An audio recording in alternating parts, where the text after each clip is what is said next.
Bleach. Studying medicine can't save the spirit world. This video is purely for entertainment and does not infringe on copyright or laws. The rights to the novel and image belong to the original author. We do not claim ownership. Don't like waiting and want to listen to this fanfic in full now?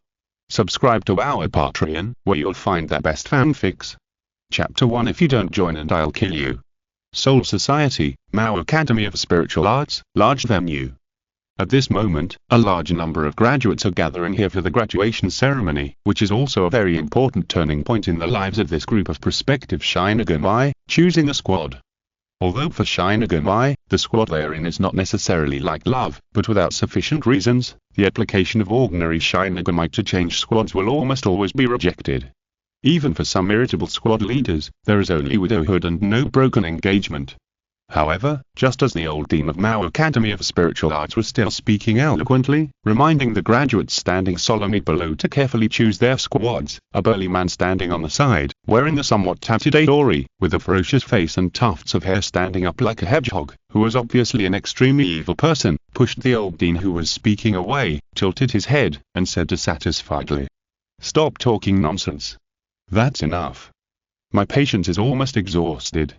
Immediately, the man ignored the extremely ugly face of the old dean and looked down at the group of graduates who looked immature and naive. He said with a beast-like look, "It's really troublesome.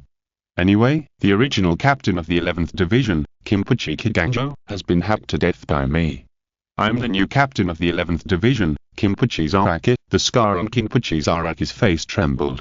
The seemingly plain but actually terrifying speech made many graduates tremble subconsciously. You know, in the eyes of these ordinary graduates of the Shinigami Academy of Spiritual Arts, becoming the chief officer of the 13th Division of the GOTY is already a great achievement. Being promoted to vice captain or even the real captain is almost an unimaginable luxury. However, this vicious man in front of him actually hacked to death a captain and was promoted to the new captain in such a terrible way. Gurgle amid the obscure swallowing sound of the graduates, Cheng-ge grinned and said, "A lot of people died in my 11th Division. Your little brats who like fighting and killing, join my division." However, this should have sounded like an invitation, but when spoken by Cheng-ge, it sounded more like a naked threat, with a hidden meaning. "If you don't join, I'll kill you." For a moment, the whole venue was almost dead silent, as if a gust of cold wind had blown by. Many graduates looked at the burly Cheng-ge on the podium, with fear in their eyes. The gap in the 11th Division was so big, couldn't it be that all of them were slaughtered by the new captain Cheng-ge with his sword? Just when the scene was in an awkward situation, a little lily with pink hair suddenly came out from Cheng-ge's back, and then sat on Cheng-ge's shoulder, stretched out her little hand to pat the ferocious-looking Cheng-ge, and said with a pout, "GM, you'll scare others." To the graduate's surprise, the devil-like man was not angry at the offense of the pink-haired little lily. He just crossed his arms and said disapprovingly, "A coward who lost his pursuit of fighting and fighting just because of my words is not worthy of joining my army. Well, no, GM, if you keep going like this, there will be no one to play with me in the 11th Division." As she spoke, the pink-haired little lily smiled sweetly at the graduates, and the cute blush on her face seemed to be more and more obvious, and a crisp voice rang out. Hey, I'm the vice captain of the 11th Division, Kusaka Yaru, you all join the 11th Division and play with me." For a while, many graduates who were subjected to the cute offensive from the lily couldn't help but light up their eyes when they witnessed this scene. For the graduates of the Shinigami Academy of Spiritual Arts, the basic information of the 13th Division of the GOTY is naturally a mislearned content. It was just that the information that Cheng-ge challenged the former captain of the 11th Division, Cheng-ge, and successfully killed Cheng-ge and was promoted to captain had not yet been synchronized to the Mao Spiritual Academy, so the graduates of this year still lacked a basic understanding of that captain of the 11th Division, Cheng-ge, and his adjutant, Yaru Kusaka. And when they noticed that there was such a cute little lily in the battle division, which was always dominated by muscles and macho men, many graduates who were not disgusted by fighting and killing were subconsciously moved. It seems that this little lily is the daughter of Captain Cheng-ge. If you can win the love of this pink lily, wouldn't it be a success? marrying a little lily and being taken care of by the captain of the division, not to mention being appointed as the chief officer of the division. You may even have a chance to be the next captain of the division. Makoto Senju, who was mixed in the crowd of graduates, looked at the light in the eyes of many classmates around him, shrank his neck, and tried not to stand out so as to avoid attracting the interest of Kinpachi Zaraki and Yaoru Kusaka. Playing with Kusaka Yaorai? I'm afraid you'll be ruined in a moment, right? Others don't know, but Makoto Senju has a good understanding of Kinpachi Zaraki and Yaorai Kusaka. Kinpachi Zaraki, a perverted beast who pursues pure fighting and killing. Yaorai Kusaka, a little lily adopted by Kinpachi Zaraki, has a little bad taste in her personality and likes to give people all kinds of nicknames. However, the true identity of Yaorai Kusaka seems to be extremely mysterious. She seems to have some kind of inseparable connection with Kinpachi Zaraki. Even in Makoto Senju's past life memories, many speculations point out that the true identity of this popular little lily is likely to be Kinpachi Zaraki's zanpakutō Bankai. However, this has little to do with Makoto Senju, who has already decided on his own team's destination and goal. After the willful speeches of Kinpachi Zaraki, the captain of the 11th Division, and Yaorai Kusaka, the adjutant, the other representatives of the divisions present began to speak one after another. Of course, unlike Kinpachi Zaraki's unreliable invitation to join the team, the other team representatives talked about more substantive content, such as the specific responsibilities, benefits, working environment and promotion space required to join the team. After all, in terms of team selection, these graduates also have a certain degree of independent choice. This is just like love. In terms of team selection, the Captain General's original intention is to go both ways. The team provides satisfactory material, and the graduates give their bodies, which is reasonable. Of course, unlike Kinpachi Zaraki, the captain of the 11th Division, who was present in person, most of the other team representatives were chief officers, at most vice captains, and no other captains were present in person. However, this is also normal. For the entire Soul Society, the captain is already standing at the top of the Death God. Ordinary graduates choosing a team will not attract those captains with normal thinking. Chapter 2. Mildew. Of course, not all the GOTY 13 divisions are available for graduates to choose at will. Among them, there are some special divisions. For example, Division 1 is the headquarters. Except for a few students with extremely high potential who are recruited in advance, it will not open invitations to graduates to join the team at ordinary times. Division 2 is the secret mobile team and is also the private land of the Shifen Yuan family, one of the 4 great nobles. It has an independent training system for reserve members and almost never recruits ordinary graduates. Division 6 is the Noble Command Team and follows the principle of nobles managing nobles. Even if it is open to graduates of the Mao Academy of Spiritual Arts, it will only allow Shinigami with noble backgrounds to join. Unless there are additional channels, ordinary graduates with civilian backgrounds in Rukongado will not be able to join. In addition, each division will also recruit graduates according to the vacancies of their own divisions. Among them, Division 11, as a combat division, has always had a large number of vacancies due to its high casualty rate. As for Division 13, which is responsible for garrisoning and purifying the real world, it needs to recruit a large number of graduates every year to fill the vacancies of Shinigami stationed in the real world. Therefore, the representatives of the divisions present this time of the 3rd, 4th, 5th, 10th, 11th and 13th divisions. Okay, the representatives of each division have finished speaking. Next, please ask all graduates to choose their divisions, and then the representatives of each division will conduct independent assessments to determine their eligibility to join the division. If you do not meet the assessment qualifications, then you can also consider applying to join the Kitmushu, the Seireitei clan, or become a retainer of the nobles. As all the division representatives present finished their speeches, the old dean of the Mao Academy of Spiritual Arts announced that the graduates in the entire venue began to split up and head towards the division representatives of their choice. Makoto Senju, who had already made his choice in his heart, took a deep breath and was about to move his feet when he suddenly felt his wrist being grabbed. Turning his head, he saw a shiny bald head appear in front of Makoto Senju. Senju, join the 11th Division with me.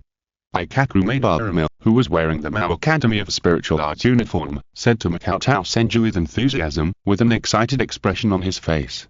Senju Makoto's body froze. He never expected that he would be caught by this bald guy even though he was deliberately avoiding Madarame Ikaku. I'm not good at fighting. I won't meet the assessment requirements of Captain Zaraki. Senju Cheng helplessly repeated his explanation to Madarome Ikaku. Don't worry. Madarome Ikaku patted his chest and took on the responsibility. Captain Zaraki is the boss that Yamachika and I recognized in Rukongai. He will definitely give me face. That's right. As soon as Madarome Ikaku finished speaking, another man who looked like a pretty boy came up and blocked Senju Cheng's way. He shook his bangs with one hand and said, Senju, your way of secretly escaping is not courteous at all. You can follow me and Ikaku to join the 11th Division. At the time, we will be like before. Ikaku and I will fight in the front, and you will be responsible for supporting us. This is a courteous and perfect combination. Support you. Senju Cheng's eyes couldn't help but twitch. He couldn't help but regret that he used the work milk when he tripped Madarome Ikaku and Yamachika to help him rush to the front in order to avoid fighting. Now, with graduation imminent and heading towards his bright future, how could Senju Cheng choose to get together with a bald gay and a pretty boy to give each other milk? Besides, there was only one woman in the 11th Division, Kusaka Yarai, who looked very strict. Even if Senju Cheng was crazy, he would never choose the 11th Division. It's not like the rest of the female Shinigami in the entire Soul Society are dead. Hehe, Senju Cheng responded with a fake smile, secretly trying to break free from Madarome Ikaku's 5 fingers, but he found that Madarome Ikaku had grabbed him tightly this time, and the arm muscles that exuded a full of hormones were even throbbing slightly. Sensing the tendency of Senju Cheng to struggle, Madarome Ikaku and Yamachika moved closer to Senju Cheng again, and directly attacked him from both sides, leaving no chance for Senju Cheng to escape. At this moment, in the gradually divided venue, the scene of Senju Cheng being sandwiched between two men was quite abrupt. For a moment, Senju Cheng was a little numb by this sudden attack. Hey, what are you two doing? I'm not good at fighting at all. Once I join the 11th Division and frequently participate in battles, I'm afraid I will die soon. After a pause, Senju Cheng said with helplessness and regret. Ikaku, Yamachika, although I am very reluctant to part with you, you probably don't want to attend my funeral at any time, right?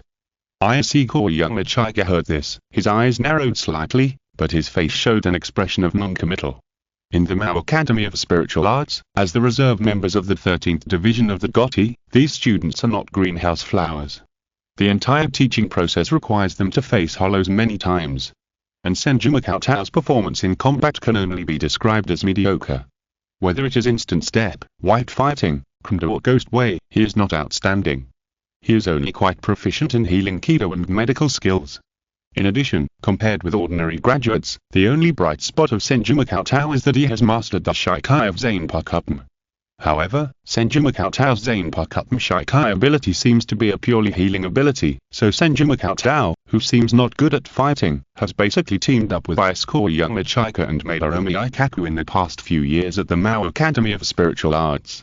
It is precisely because of his frequent contact with Senju Cheng that Yamachika, who usually hides his true Shikai ability, has a vague intuition that Senju Cheng is likely to be the same as him, and his zanpakutō usually only shows a half Shikai state. Of course, Yamachika had no evidence for this, and what mainly aroused his suspicion was the calmness and composure shown by Senju Cheng when facing hollows. Especially on several occasions when Yamachika and Madarome Ikaku were in deep trouble and covered in blood, Senju Cheng was always spotless and took his time to nurse them. This is not in line with common sense. Thinking of this, Yamachika couldn't help but look deeply at Senju Cheng again, and he and Madarome Ikaku squeezed Senju Cheng tighter.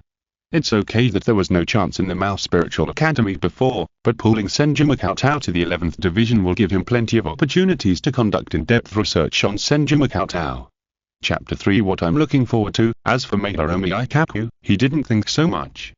The reason why he wanted to win over Senju Cheng to join the 11th Division was that he regarded Senju Cheng as a cherished friend, and he was used to being milked by Senju Cheng so that he could enjoy the feeling of fighting. After all, Senju Cheng's milk is really huge. Senju, don't worry, I will always protect you. As long as I have a breath, I will definitely stand in front of you. The enemy wants to touch you, unless they step over my body. Madarome Ikaku patted his chest and said confidently, and his shiny head seemed to be emitting a halo at this moment. But Senju Cheng didn't know what gave Madarome Ikaku such arrogant courage. Was it the healing amount that he could provide continuously in battle? What about stepping over Madarumi Ikaku's body? To be honest, Senju Cheng really didn't think it was a difficult thing. After all, although Madarumi Ikaku's appearance already has the bald form of a strong man, his strength is not at all to the level that matches it. Officer. According to Senju Cheng's estimation, Madarumi Ikaku is now a top-tier graduate, but can only be considered a seat officer in the squad. That's it? Why do you have an exclusive nanny? Senju Cheng thought silently, and reminded with a slight twitch at the corner of his mouth. Ikaku, don't set such a flag, we're friends. I have never thought of eating your seed. Speaking of this, Senju Cheng paused, and found that he almost said what he was thinking inadvertently. Ahem, Senju Cheng changed his tone and said sincerely. Ikaku, everyone's pursuit is different. I understand that what you are looking forward to is a series of pleasant and enjoyable battles. As a friend, I will always support you. However, what I am looking forward to is not fighting, but the way of healing, and medical skills. My dream is to save confused lives from illness, and this is something I cannot achieve in the 11th Division where I am responsible for fighting. Do you understand? Senju Cheng seemed to be admonishing an incurable patient at this moment, with a gentle and sincere tone. And Madarumi Ikaku blinked, nodded, and said, That's right, Senju. I often feel confused because I can't find an opponent, and I often get sick because of fighting. Well, probably the entire 11th Division has many illnesses every day that you can treat and realize your dreams. After a pause, Madarumi Ikaku grabbed Senju Cheng's 5 fingers and rubbed them hard, and said, Senju, your muscles contain so much strength, and sometimes I can feel your burning heart that is eager to fight, so you must just lack a little bit of opportunity to develop yourself. Come to the 11th Division, and I will definitely let you open the door to a new world, believe me. Hearing this, Senju Cheng's expression froze. Although he has been with Madarumi Ikaku for several years, Senju Cheng, who feels that he is a little bit perverted sometimes, can't help but feel perverted by Madarumi Ikaku's unique way of thinking. This is an answer that a normal person can come up with. Can your palms be more disciplined? What do you mean by lack of opportunities to develop? What is the door to a new world? Just when Senju Cheng was about to give up correcting Madarumi Ikaku's brain circuit and find a way to get out of this pincer attack, a shadow came from behind him, and the tall and burly figure of Zaraka Kinpuchi suddenly appeared behind Senju Cheng. Zaraka Kinpuchi looked down at the 3 men who were sandwiched together like a sandwich in front of him. His eyes swept across the faces of the 3 people, as if he remembered something, and said, Oh? Are you Madarumi Ikaku? Isuko young Michika? At this moment, Madarumi Ikaku and Isuko young Michika also quickly let go of Senju Cheng. Their bodies tensed, and they slightly bent over towards Kinpuchi Zaraka, their faces full of excitement. Boss Zaraka, we're here in accordance with the agreement. Please allow us to follow you as your subordinates from now on. Kinpuchi Zaraka crossed his arms and replied without any fluctuations in his expression. It's up to you. If you affect my enjoyment of fighting, I will chop you down too. Madarumi Ikaku and Isuko young Michika were overjoyed, as if they had received some reward, and responded excitedly. Yes. Kusaka Yaru, who was lying on Kinpuchi Zaraka's shoulder, blinked his eyes, and seemed to recognize something, and raised his hand to greet him cheerfully. Oh, it's you, bald guy, sissy. In an instant, Madarumi Ikaku and Isuko young Michika's smiles froze. The veins on Madarumi Ikaku's forehead bulged slightly, but he didn't dare to explain. The nickname last time wasn't this. Kusaka Yaru poked his chin with his finger, as if he was in a daze, and muttered. Huh. Isn't it a bald guy? Is it a bald man? Madarumi Ikaku. Just as Senju Cheng couldn't bear to destroy this harmonious atmosphere and was about to quietly retreat and shrink his body to the back, Madarumi Ikaku grabbed Senju Cheng's arm again and directly changed the subject to Kinpuchi Zaraka. Boss Zaraka, this is a friend that young Michika and I met at the Mao Spiritual Academy. His name is Senju Cheng. Can you trouble him to join the 11th Division? In an instant, Senju Cheng's expression was completely frozen. Who would want to join the 11th Division, where 99% of the people are gay and muscular? What's more, I'm afraid that the brains of all the people in the 11th Division combined are not as many as those of Asian Sussex, the big boss behind the scenes lurking in Soul Society. What if they join in and are unknowingly assimilated? Kinpuchi Zaraka looked at Madarumi Ikaku's solemn expression, and finally showed a bit of curiosity on his face as he looked at Senju Cheng. The boy with black eyes and black hair, and a body shape and physique similar to the handsome boy I score young Michika, did not look like someone who would enjoy fighting and killing. As for his spiritual pressure, Kinpachi Zaraki's eyes could not help but be a little disappointed. This level of spiritual pressure, let alone compared with Madarumi Ikaku and I score young Michika, is not even outstanding among the graduates. And the battle between Shinigami is almost a battle of spiritual pressure in a sense, and weak spiritual pressure is not worth paying attention to at all. However, for Madarumi Ikaku's sake, Kinpachi Zaraki still asked, "Does this guy have any special fighting talents?" Madarumi Ikaku patted his shiny head and concluded vaguely, "Senju doesn't have any fighting talent yet, but his Kido and medical skills are very good, and his zanpakutō can heal injuries." Hearing this, Kinpachi Zaraki had completely lost interest, and the nervous Makoto Senju couldn't help but secretly give a thumbs up to Madarumi Ikaku. As expected of you, Ikaku. Seeing that Kinpachi Zaraki seemed to have lost interest in Makoto Senju, I score young Michika, who had subconsciously stood on the side of the 11th Division and deeply understood the value of Makoto Senju, quickly added accurately, "Boss Zaraki, Senju's zanpakutō has the ability to heal a large area, and it can provide continuous treatment during combat, and can even provide spiritual energy to others continuously. If you're listening to this novel on a channel other than Fanfic World, it means they downloaded and uploaded it without effort. We cordially invite you to visit our channel, Mundo Fanfic Novel, as there you'll find the original version of this story and you can explore many other novels of various genres. We're waiting for you to immerse yourself in a world of incredible novels." Chapter 4. Zanpakutō. All-seeing large-scale treatment. Replenishment of spiritual power. Suddenly, Kinpachi Zaraki's scarred face moved slightly, and the look he gave to Makoto Senju was completely different, with a faint glow emanating from it. It is precisely because most of Kinpachi Zaraki's brain is made up of muscles that Kinpachi Zaraki understands what this ability means to the 11th Division. If I score young Michika's description is correct, and Makoto Senju's healing ability is sufficient, then the 11th Division only needs to equip Makoto Senju, which is almost equivalent to enjoying the fun of fighting and killing. Fighting with the team members seems to be able to let go a little bit. Kinpachi Zaraki licked his lips, stared at Makoto Senju with his beast-like eyes, and ordered, "Kid, release your zanpakutō." At this moment, almost the entire venue's eyes were attracted, and most of the graduates' envious and jealous eyes fell on Makoto Senju. Gaining the attention and favor of the captain of the squad is a dream come true for ordinary graduates. It often also represents the captain's attention and the status and power after entering the squad. However, this good thing for ordinary graduates is unusually bad for Makoto Senju. He was really targeted by Kinpachi Zaraki. "Captain Zaraki, the rules of the big venue cannot release the zanpakutō without reason," Makoto Senju explained. The scar on Kinpachi Zaraki's face jumped slightly, revealing a beast-like smile, and slowly raised the zanpakutō with a large number of irregular serrations in his hand. Then, puff. In the eyes of everyone's astonishment, the zanpakutō in Kinpachi Zaraki's hand did not aim at Makoto Senju, but directly stacked into his body, and a large amount of blood spilled on the floor. This is not without reason. Kinpachi Zaraki's expression was as if nothing had happened.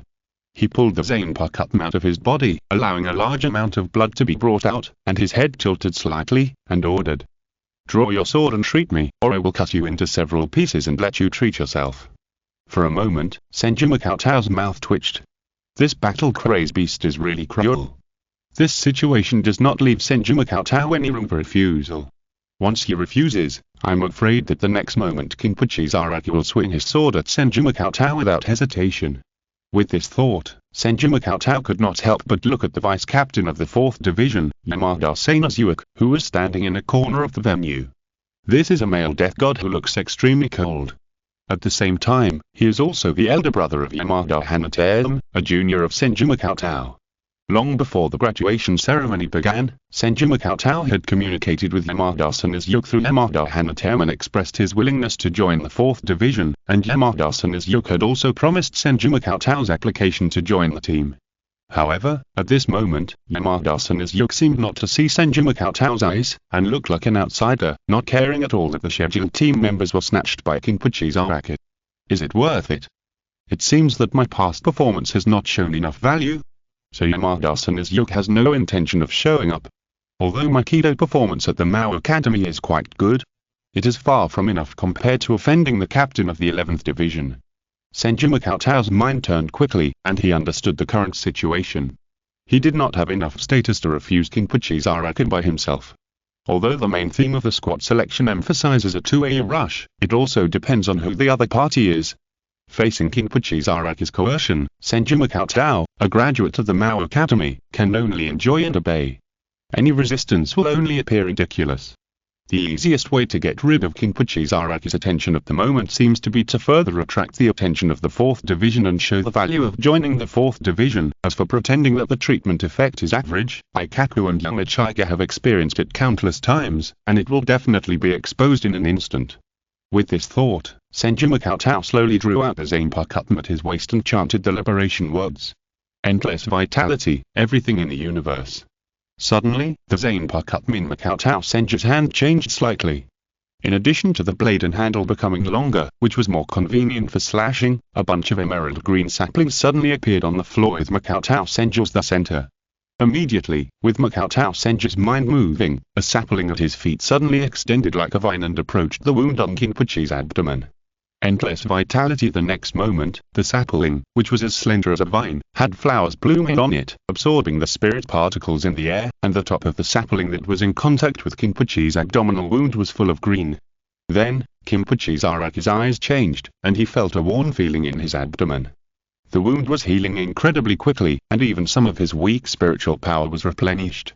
Just as King Puchi's Araki was in shock, Makoto Senju's slightly lowered eyes flashed with a moment of uneasiness and hesitation, and then quickly turned into decisiveness.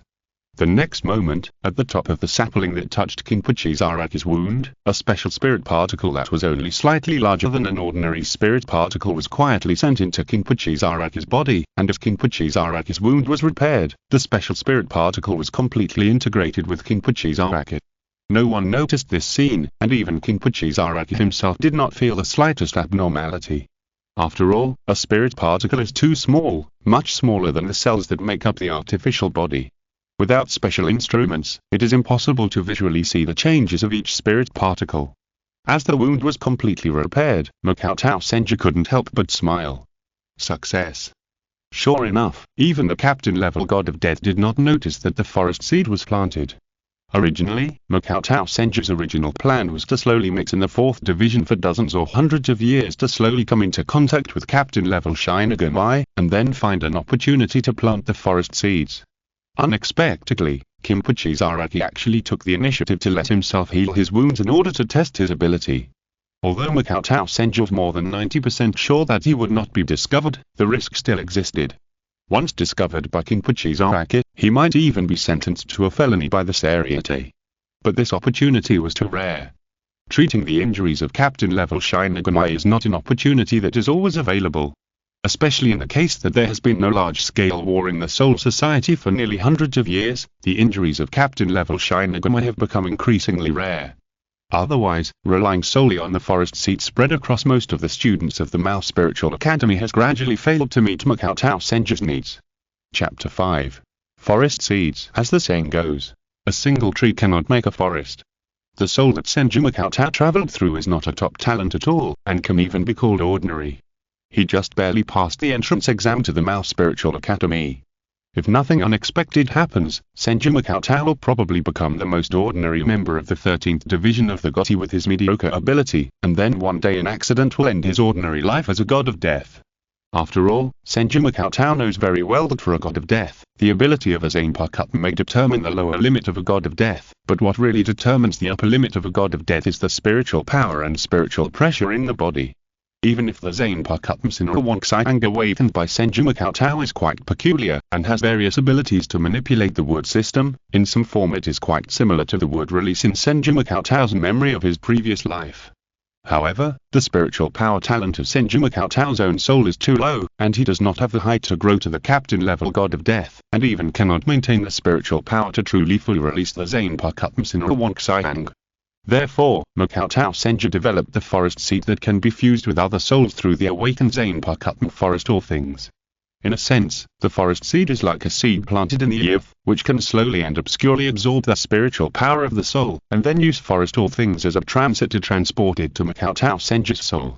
Of course, the forest seed does not pose any harm to the soul being hosted.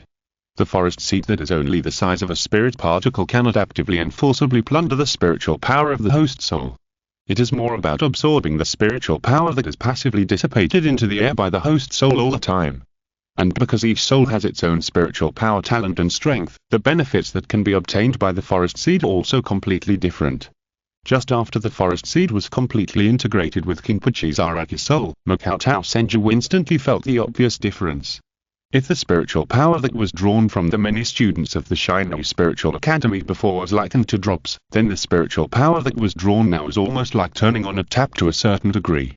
The amount was almost 10 times different. Sure enough, even if the natural dissipation of the spiritual power of hundreds of Shinigami Spiritual Academy students was added together, it was far from being comparable to the captain-level Shinigami. Senju Makoto's eyes lit up, and his gaze fell on Kusaka Yarai, who was lying on Kinpuchi Zaraki's shoulder and looking at Kinpuchi Zaraki's abdomen with his little finger. Kinpuchi Zaraki is a monster, and Kusaka Yarai, the pink lily, is definitely not bad.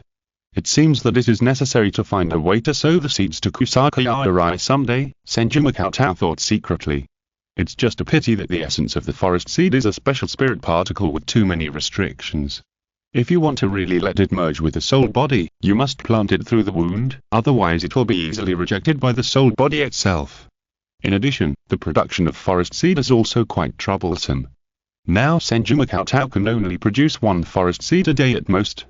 And Zaraka Kinpuchi naturally didn't know that in just a short moment, the seemingly gentle and sunny boy in front of him had already hit thousands of thoughts flashing through his mind. Instead, he directly opened his dev suit and revealed the original location of the wound. However, in just a few breaths, the wound was completely healed. At this moment, not only Zaraka Kinpuchi's eyes lit up, but even the officers watching around were also extremely surprised. Although this is just a simple wound and has not really hurt the internal organs, this repair speed is completely comparable to the full-scale treatment of the Shinigami who are proficient in Kido. More importantly, Senju Makoto's healing ability comes from zanpakutō, which means that it has the ability to heal the entire body and is possible to continue healing in large-scale battles. It's a very rare ability. If this kid's spiritual pressure is long enough to maintain the zanpakutō, it can be regarded as a strategic healing ability that can change the direction of local wars. I wonder how effective it can be for the treatment of serious injuries. For a moment, the eyes of some squad leaders flickered, and they obviously recognized the potential of all things in Senju Makoto's hand.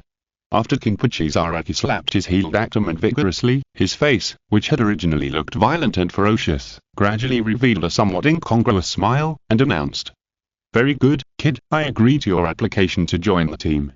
Ikaku Madaroma heard this and patted Senju Makoto's shoulder excitedly and laughed. "Aha, that's great, Senju. From now on you'll be a member of our 11th Squadron, and I will definitely protect you well in the future." Ayasuke young Michika, who looked like a pretty boy, also showed a somewhat happy and charming smile and said, "Senju, this is really a gorgeous result. I hope we will have the opportunity to communicate more deeply in the future." That, Senju Makoto slowly raised one hand and said with a bit of apology and regret on his face, "I want to join the 4th Division." "Huh? What did you say, kid?" Kinpuchi Zaraki narrowed his eyes and stared at Makoto Senju. An invisible spiritual pressure rushed towards Makoto Senju. Makoto Senju felt his body sink slightly. The spiritual pressure on Kinpuchi Zaraki in front of him seemed to turn into a demon beast and roar at Makoto Senju. Compared with Kinpuchi Zaraki, Makoto Senju looked like a fragile and tiny grass that could be crushed at any time. However, Makoto Senju's expression did not change from beginning to end. He just repeated the sentence again. "Sorry, Captain Zaraki, my dream is to join the 4th Division and become a doctor." After a few breaths, just when a considerable number of graduates around had been oppressed by the invisible spiritual pressure leaked by Kinpuchi Zaraki and fell to their knees, gasping for breath, and the entire venue was in obvious chaos, the spiritual pressure from Kinpuchi Zaraki suddenly dissipated. Then, Kinpuchi Zaraki patted his empty shoulder, and a rather ferocious smile appeared on his face, inviting him. "Kid, I underestimated you just now. Come to the 11th Division, and I will give you the same status as Yarai. If you are worried about getting hurt in battle, you can sit on my shoulders when you go on missions in the future. I will protect you." Senju Makoto. At this moment, listening to Kinpachi Zaraki's words, Senju Makoto's head was almost subconsciously confused, and then the scene described by Kinpachi Zaraki gradually emerged in his mind. Chapter 6. Unohana Retsu. From then on one shoulder of Kinpachi Zaraki sat the pink lily Kusaka Yaoru, and on the other sat the black-eyed, black-haired young man Makoto Senju. He drew out his saw-toothed zanpakutō, laughed wantonly and violently, and slashed at the enemy one by one. The blood splattered all over Makoto Senju. Behind Kinpachi Zaraki, there were hundreds of muscular men waving their zanpakutōs and charging violently. As a nanny who gave and took everything, he had to be forced to connect with them with grass. Thinking of this, Makoto Senju's face almost turned pale. The picture was too beautiful, and the development was too rough. Makoto Senju was completely afraid to imagine it. No, I don't accept it, it's impossible. Subconsciously, Makoto Senju took a step back, and 3 consecutive denials appeared in his mind. It's too dangerous, too dangerous.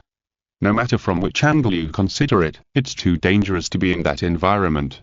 Even if you don't talk about joining the 4th Division to have the opportunity to plant the forest seed in the bodies of other captain-level Shinigami, just for the sake of your own safety and reputation, you must not join the 11th Division. Absolutely. Even if you would rather die, you can never accept being surrounded by so many muscular men. Too bad.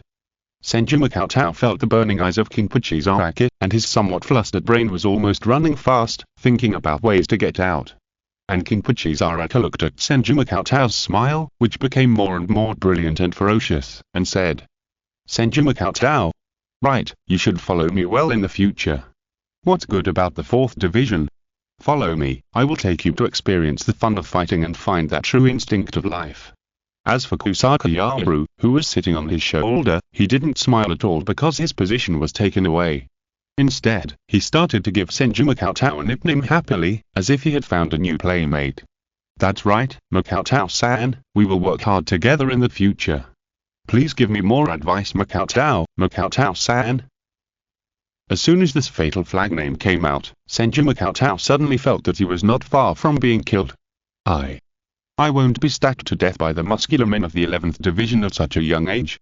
At this moment, a somewhat harsh and cold voice sounded behind Senju Makoto. Captain Zaraki, it's not okay to forcibly snatch people like this. Senju Makoto is a member of our 4th Division and cannot be handed over to your 11th Division.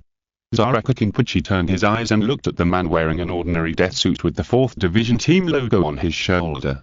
Vice Captain of the 4th Division, Yamada Senju. Zaraki Kinpachi thought about it and remembered Yamada Senju's identity. With the appearance of Yamada Senju, Senju Makoto couldn't help but breathe a sigh of relief. It seems, I didn't hesitate to use Shinigami to heal Zaraki Kinpachi's injuries with all my strength, and finally attracted Yamada Senju's attention. Although Yamada Senju was only the vice captain of the 4th Division, and his status was not equal to that of Kinpachi Zaraki, Yamada Senju represented the 4th Division after all, which was much better than Senju Makoto rejecting Kinpachi Zaraki's invitation based on his own will. However, Kinpachi Zaraki was completely indifferent to the appearance of Yamada Senju, and said directly in an imperative tone, "The 11th Division wants this kid." No. Compared with his younger brother Yamada Hanateme's weak and submissive character, Yamada Senju's tone was quite cold and harsh, and he rejected Kinpachi Zaraki without hesitation.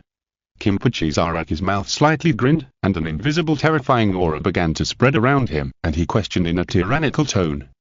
Do you want to be chopped to pieces by me? However, Yamada Senju was not panicked by Kinpachi Zaraki's intimidation, but instead began to speak venomously. Captain Zaraki, please don't scare me. I'm just a junior lieutenant. If I cause psychological trauma, I'm afraid that the 4th Division will become timid when receiving treatment from the 11th Division in the future. If we accidentally let the wounded lose some parts of their bodies, or have something extra, that would be bad. Suddenly, Zaraki Kinpachi's eyes gradually became dangerous, as if a beast with its teeth bared slowly. Are you threatening me? If you want to bargain, call Unohana Retsu first. Captain Zaraki, are you looking for me? At this moment, a very gentle voice sounded from the direction of the stadium gate. The captain's pure white and white long-sleeved Aori had fur embroidered on the back, her hair tied into a braid and hanging in front of her chest, and her beautiful appearance revealed a peaceful and gentle temperament. Captain of the 4th Division of the GOTY 13th Division, Unohana Retsu. Almost in an instant, the graduates in the stadium recognized the identity of the gentle female Shinigami who appeared at the door, and subconsciously revealed respect and admiration in their eyes. Unlike Kinpuchi's Araki, a new Shinigami, Captain Unohana is a Shinigami recorded in the textbooks of the Shinju Academy of Spiritual Arts. She has been a captain for nearly 1,000 years, and the number of Shinigami she has treated is countless. The fact that 2 captain-level Shinigami appeared in the selection of a squad is undoubtedly something that makes the graduates present very excited. However, as Kinpuchi's Araki gradually revealed a suffocating and terrifying spiritual pressure, and seemed to be confronting Captain Unohana, the atmosphere suddenly became solemn. Oh no. Captain Zaraki is not going to attack Captain Unohana. Right. Is the captain of the 11th Division really a lunatic? This is a serious crime. At this moment, quite a number of graduates could not help but worry about Captain Unohana, who looked like a gentle and kind older sister. You know, Kinpuchi is a title, meaning the strongest swordsman in Seoul society, and it is also that title of the captain of the 11th Division, who is responsible for fighting. Most of the Shinigami who inherit the title of Kinpuchi are dubbed as lunatics. Among them, Kinpuchi's Araki, who has just taken office and stepped on the corpse of the previous captain of the 11th Division to seize the title of Kinpuchi, is undoubtedly a lunatic among lunatics in the eyes of many of these graduates. As for Captain Unohana, he is only the captain of the 4th Division who is in charge of treatment. It seems that he is obviously not good at fighting. The textbooks only record Captain Unohana's achievements in treating Shinigami and his achievements in developing Kido and medical skills. Although Captain Unohana Retsu is a senior captain with a resume of thousands of years, he has treated countless injured Shinigami for thousands of years, and he has a gentle and kind personality. He is a captain respected and loved by countless Shinigami. But in the eyes of a lunatic who has just been promoted to captain, will he really respect Captain Unohana? Chapter 7 Gentle Captain. For a moment, the atmosphere in the entire venue was a bit suffocating. The spiritual pressure leaked out by Kinpuchi's Araki became more and more violent and ferocious, as if he would reveal the fangs of a beast at any time to tear the seemingly gentle and kind Captain Unohana to pieces. Perhaps because of the difference in appearance between the two sides, or because of the instinctive sympathy for the weak, or because of their own weakness, many graduates instinctively became worried about Captain Unohana. Although Captain Unohana's expression was the same from beginning to end, a gentle smile appeared on her face, and she looked at Kinpuchi's Araki kindly. Just when the atmosphere became more and more tense. Humph. Kinpuchi's Araki snorted coldly, carried that jagged zanpakutō on his shoulder, and said in a dissatisfied tone.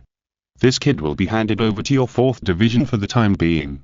For a moment, as these words rang out, many graduates who witnessed this scene, subconsciously suspected that they were hallucinating. What? That crazy Kinpuchi's Araki actually gave in. Immediately, Kinpuchi's Araki raised his head slightly, turned his eyes, looked at Madarumi Ikaku and Ayasuko young Michika beside him, and said, I'll leave the matter of recruiting new people to you. Find me a group of tough new people. Yes, Boss Araki.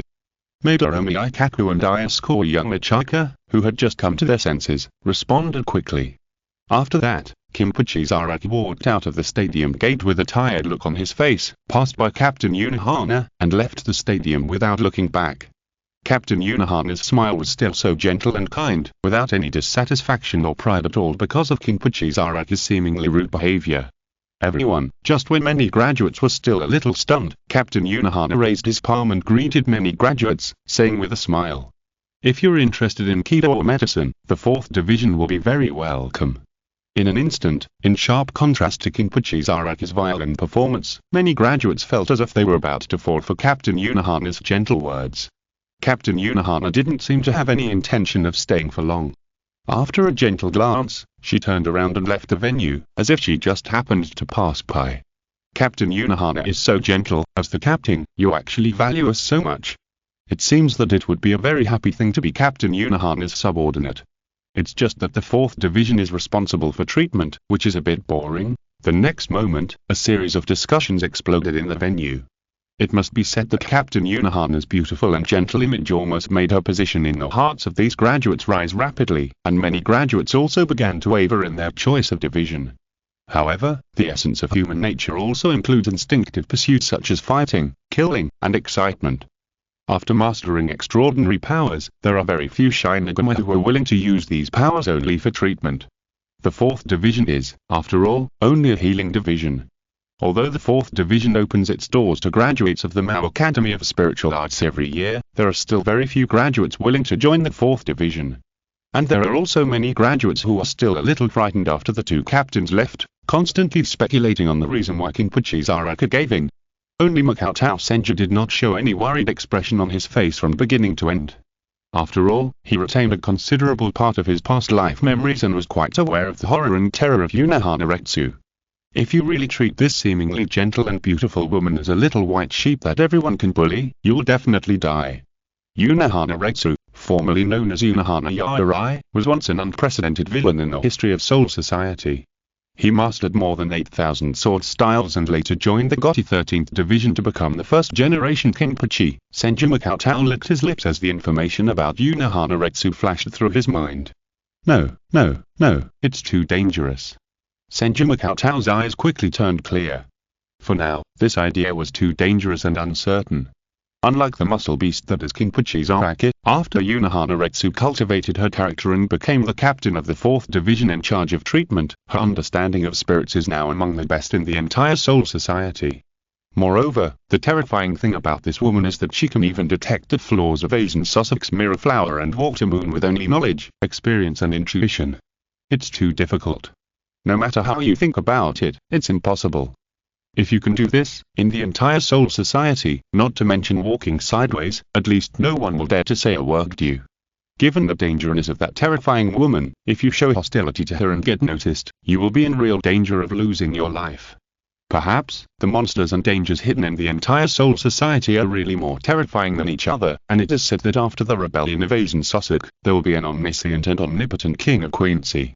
It's just a pity that Senju Makotao didn't have a deep understanding of the information about the so-called King of Quincy in his previous life, and only heard relevant news occasionally. A world full of crises, Senju Makotao couldn't help but sigh secretly in his heart. If it were a peaceful world, Senju Makotao might choose to enjoy the new time peacefully and steadily like the Doctor in his previous life. But in this extremely dangerous world, living in the ruined Rukongeda without mastering the power to protect yourself.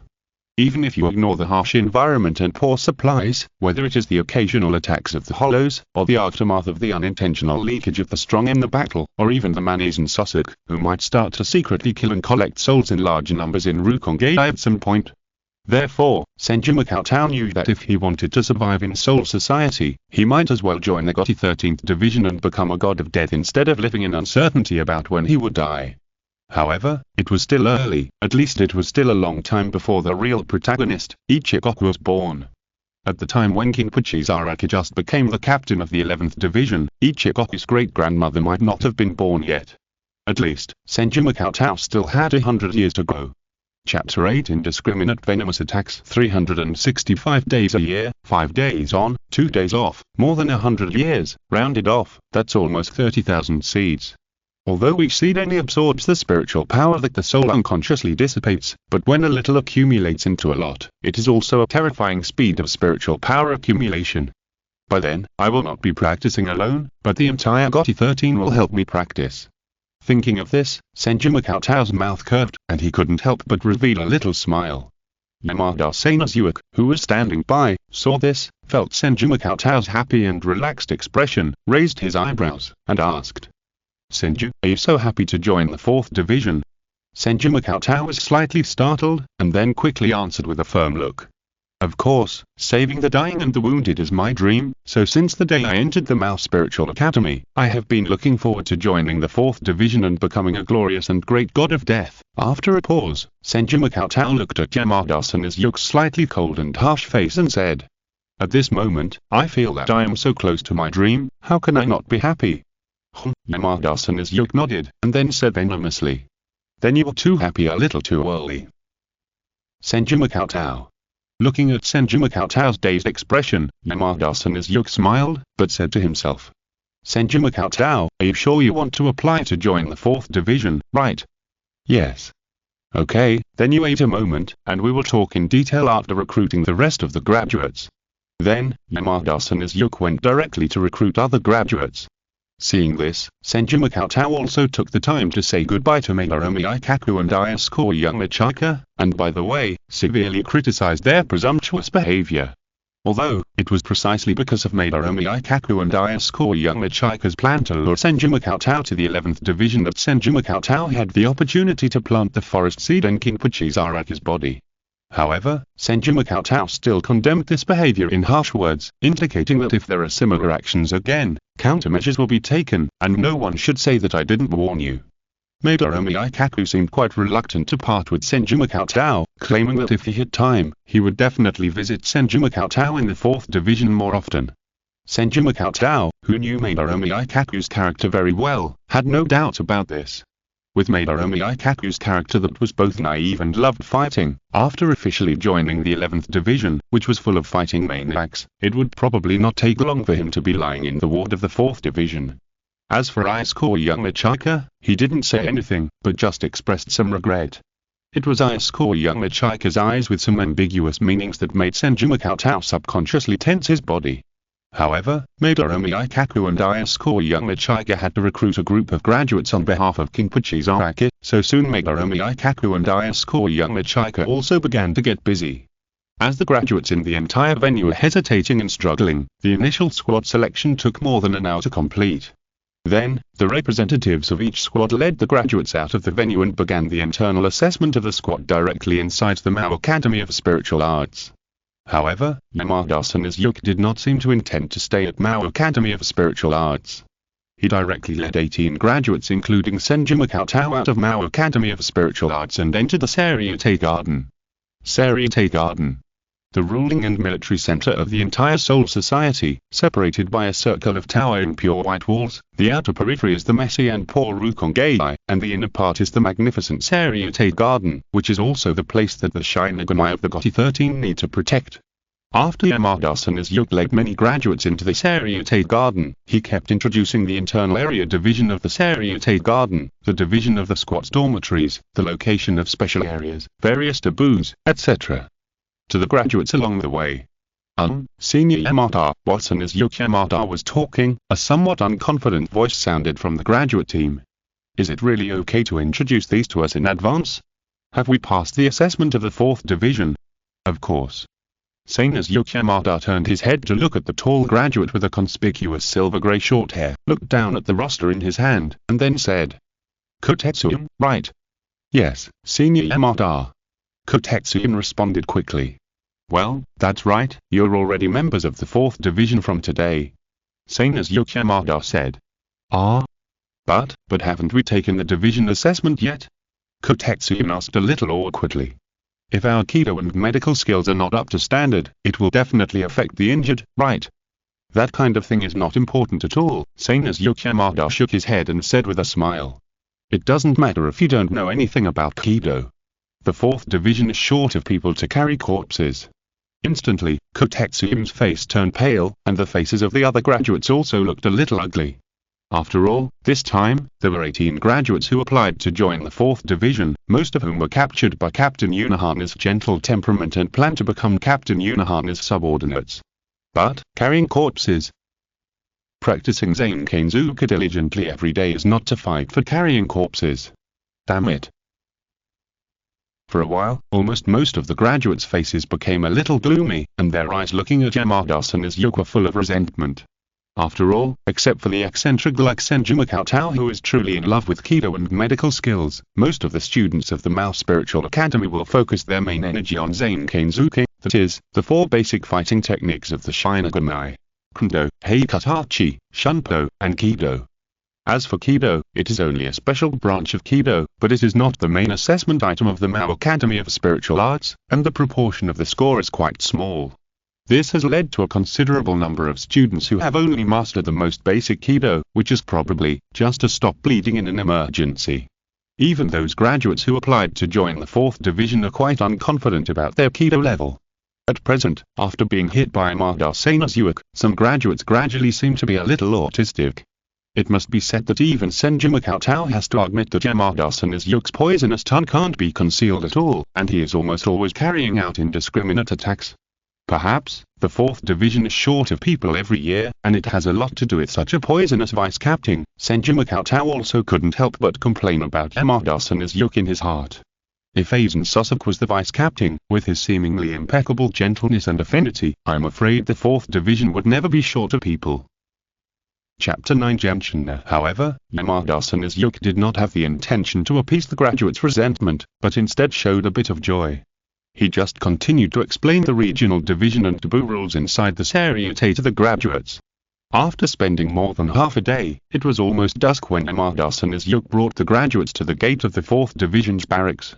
It must be said that the overall style of the Seireitei is based on white, which is serious, pure and spectacular. However, within the scope of the 4th Division's barracks, either to relieve the patient's mood or because of Captain Unahana's personal preference, beautiful flowers and plants are planted in the 4th Division's barracks. The faint fragrance and the green full of life everywhere seem to relieve the graduates' tense emotions a lot. Among them, in the 4th Division's barracks, the 4th Division's team flower, the gentian flower, can be seen everywhere. As he returned to the 4th Division's barracks, Yamada-sana's yuck's expression seemed to be no longer so cold. While introducing the barracks to the graduates, he did not forget to talk about the history of the 4th Division. Legend has it that it was Lord Cheng-ge Tenshiro who created Kido, and it was Captain Unahana who further promoted Kido and improved the medical system. Among them, the team flower of our 4th Division, Genshin, was also chosen by Lord Cheng-ge Tenshiro. The language of the flower has 3 main meanings. The first language is fall in love with the Sadhu, which means that the 4th Division will protect the sadness and fragility of every patient. The second language is noble and elegant.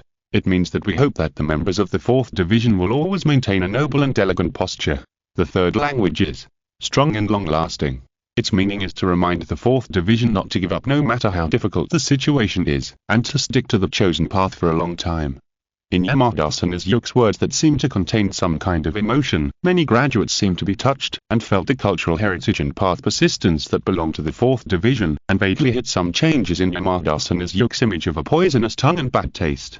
This man, on the surface, he is so venomous and hateful, but perhaps his heart is also full of tenderness and persistence, just as the eyes of many graduates looking at Yamada-sana's yuck, the vice-captain of the 4th Division, gradually changed. Yamada-sana's yuck's voice suddenly interrupted their thoughts.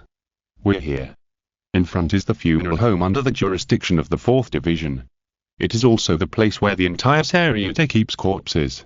It will also be your starting point in the 4th Division. Amid the ugly and pale expressions of the graduates, Yamada-sana's yuck couldn't help but smile on his cold face and said, "Don't be afraid, those are the bodies of our colleagues who sacrificed. You must take good care of them." Graduates. In Yamada-sana's yuck's voice full of bad taste, the graduates looked at Yamada-sana's yuck as if they were looking at a demon. Even Senju Cheng couldn't help but twitch a little at this time, and couldn't help but recall the experience of his internship at the hospital in his previous life. That's really pathetic, just a tool man who runs errands and does all kinds of dirty work, and there is almost no chance to really diagnose and treat patients. Unexpectedly, after he died suddenly and traveled to this world, he had to start all over again, and even had to start from the funeral home to look after corpses. At this moment, even Senju Cheng looked at Yamada-sana's yuck with a little more resentment. Staying in a place like a funeral home, is it possible to plant seeds in those corpses, and let your hopes eventually turn into a handful of dust with the corpses? However, Yamada-sana's yuck, who saw the expressions of the graduates, had a smile in his eyes. I got caught in the rain that year, so why can you hold an umbrella? Let me get wet. And with the appearance of Yamada-sana's yuck, several members of the 4th Division wearing dead suits in the funeral home greeted them with joy. Vice Captain Yamada, I've finally waited for you to come back. Are these the new recruits? Great. Finally, we can finally change positions. Among them, a female Shinigami was so excited that tears welled up in her eyes. She looked at the graduates as if she saw a savior. Suddenly, some smart people among the graduates had already understood that these seniors were not the graduates of the previous class, and they were just waiting for the new graduates to replace them. However, before these graduates could protest or ask questions, the members of the 4th Division pulled the graduates into the funeral home, as if they could not wait to start the work handover. Among them, Makoto Senju, who looked quite outstanding and exuded affinity, was directly pulled up by the female Shinigami. My name is Yukiriza, what's your name, Junior?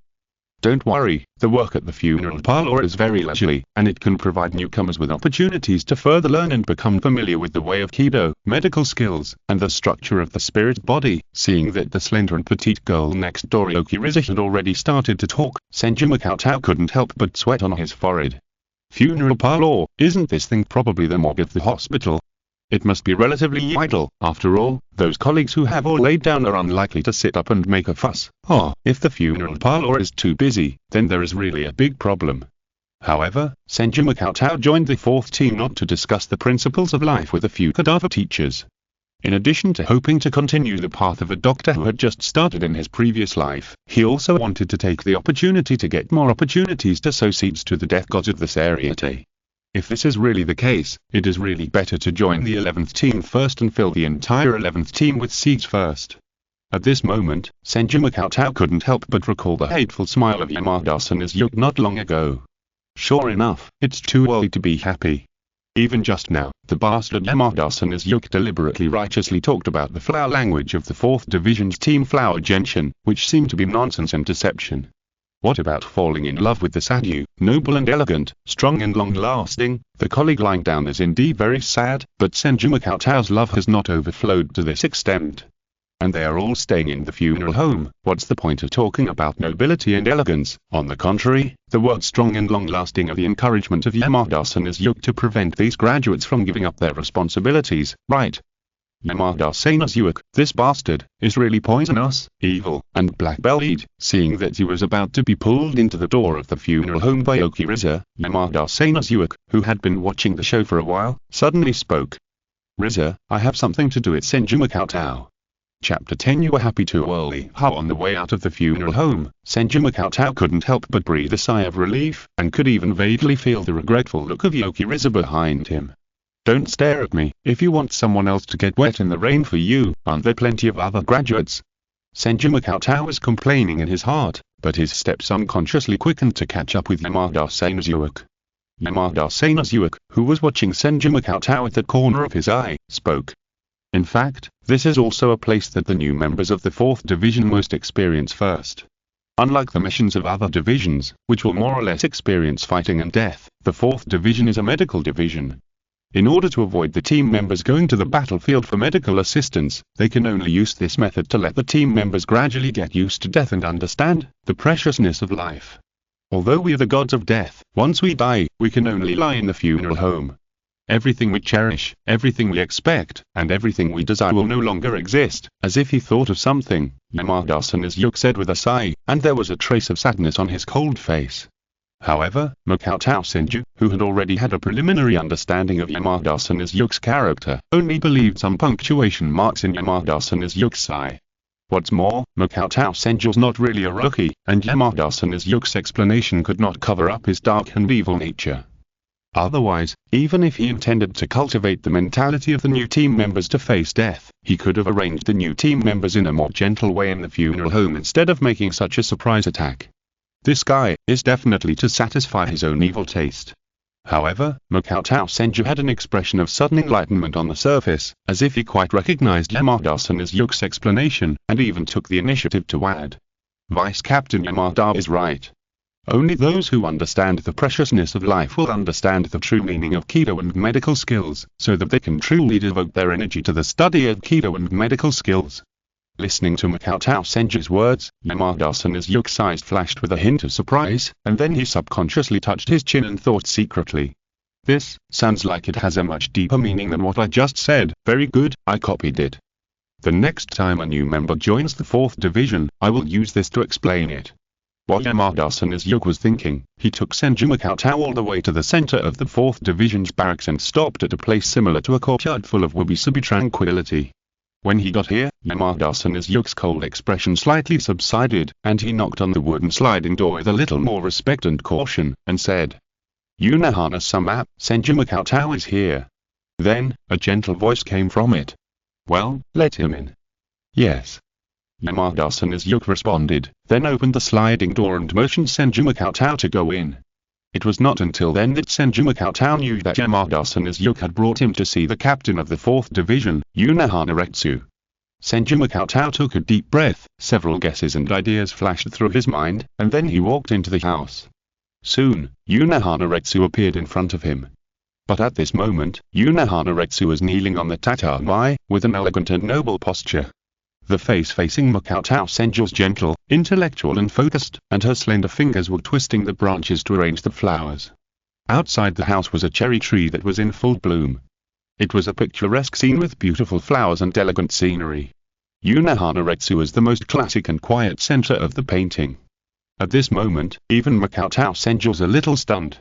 He subconsciously stopped his movements, fearing that he would break this beautiful scene. As if he had noticed Makoto Senju's arrival, Yuna Hanaretsu paused, turned his head and looked at Makoto Senju, with a very gentle smile on his face, and said, "Don't be nervous, please sit down." "Yes." At Yuna Hanaretsu's signal, Makoto Senju sat on a futon beside Yuna Hanaretsu. Yuna Hanaretsu also pushed the flower arrangement bottle in front of him to the side, facing Makoto Senju with a very dignified and intellectual demeanor, and looked at Makoto Senju in front of him seriously. Although Yuna Hanaretsu had read the information about Senju Makoto several times, this was the first time he had seen her up close. She had black eyes and black hair, delicate features, and a sunshine that was unique to a young man. Her eyes were gentle, which made people feel close and trustful. Senju Makoto also carefully looked at Yuna Hanaretsu, who was close at hand, from the corner of his eyes. It must be said that Yuna Hanaretsu was undoubtedly a great beauty. Although Senju Makoto clearly knew in his previous life that Yuna Hanaretsu was once the bloody first Kenpachi, he still couldn't help but instinctively feel his heartbeat for Yuna Hanaretsu's gentle and intellectual smile. "If you don't mind, I'll just call you Makoto, okay?" "Yes." Facing the captain Yuna Hanaretsu's initiative to get close to him, Senju Makoto remained calm on the surface, and responded to Yuna Hanaretsu with impeccable etiquette in this era. "Makoto, do you know the purpose of my meeting with you this time?" Yuna Hanaretsu said with a smile. "Captain Yuna Hana, please give me your instructions." Senju Makoto replied, but his eyes suddenly noticed a file placed beside Yuna Hanaretsu, on which he could vaguely see his photo. However, Yuna Hanaretsu did not pick up the file, but spoke directly. "Senju Makoto, during your time at the Mao Academy, you were the best in the grade in the Kido and medical skills assessments every year, and within 2 years of awakening your zanpakutō, you volunteered to participate in actual combat training and medical assistance in actual combat missions many times, and treated a total of 315 students, including 265 lightly injured and 50 seriously injured. Hearing this, Senju Makoto's eyes moved, but he did not expect that his performance in the Mao Academy in the past few years was completely recorded. Without a doubt, this is an extremely brilliant transcript, and even the graduate with the most outstanding talent and love for Kido and medical skills since the establishment of Mao Academy. Yuna Hanaretsu said in an admiring tone. "I'm very happy that you took the initiative to apply to join the 4th Division. Suddenly, Senju Makoto didn't know if he was contaminated by Yamada Sana's and subconsciously popped up Yamada Sana's face in his mind, and the words Yamada Sana's once said, "You are too happy to worry," and he almost blurted it out. This also made Senju Makoto's eyes suddenly condensed, and he realized that he had completely relaxed in the gentle tone of Yuna Hanaretsu, and almost made that instinctive and absurd move. If you're listening to this novel on a channel other than Fanfic World, it means they downloaded and uploaded it without effort. We cordially invite you to visit our channel, Mundo Fanfic Novel, as there you'll find the original version of this story and you can explore many other novels of various genres. We're waiting for you to immerse yourself in a world of incredible novels. Chapter 11 Disciple. Suddenly, a layer of cold sweat broke out on Senju Makoto's back.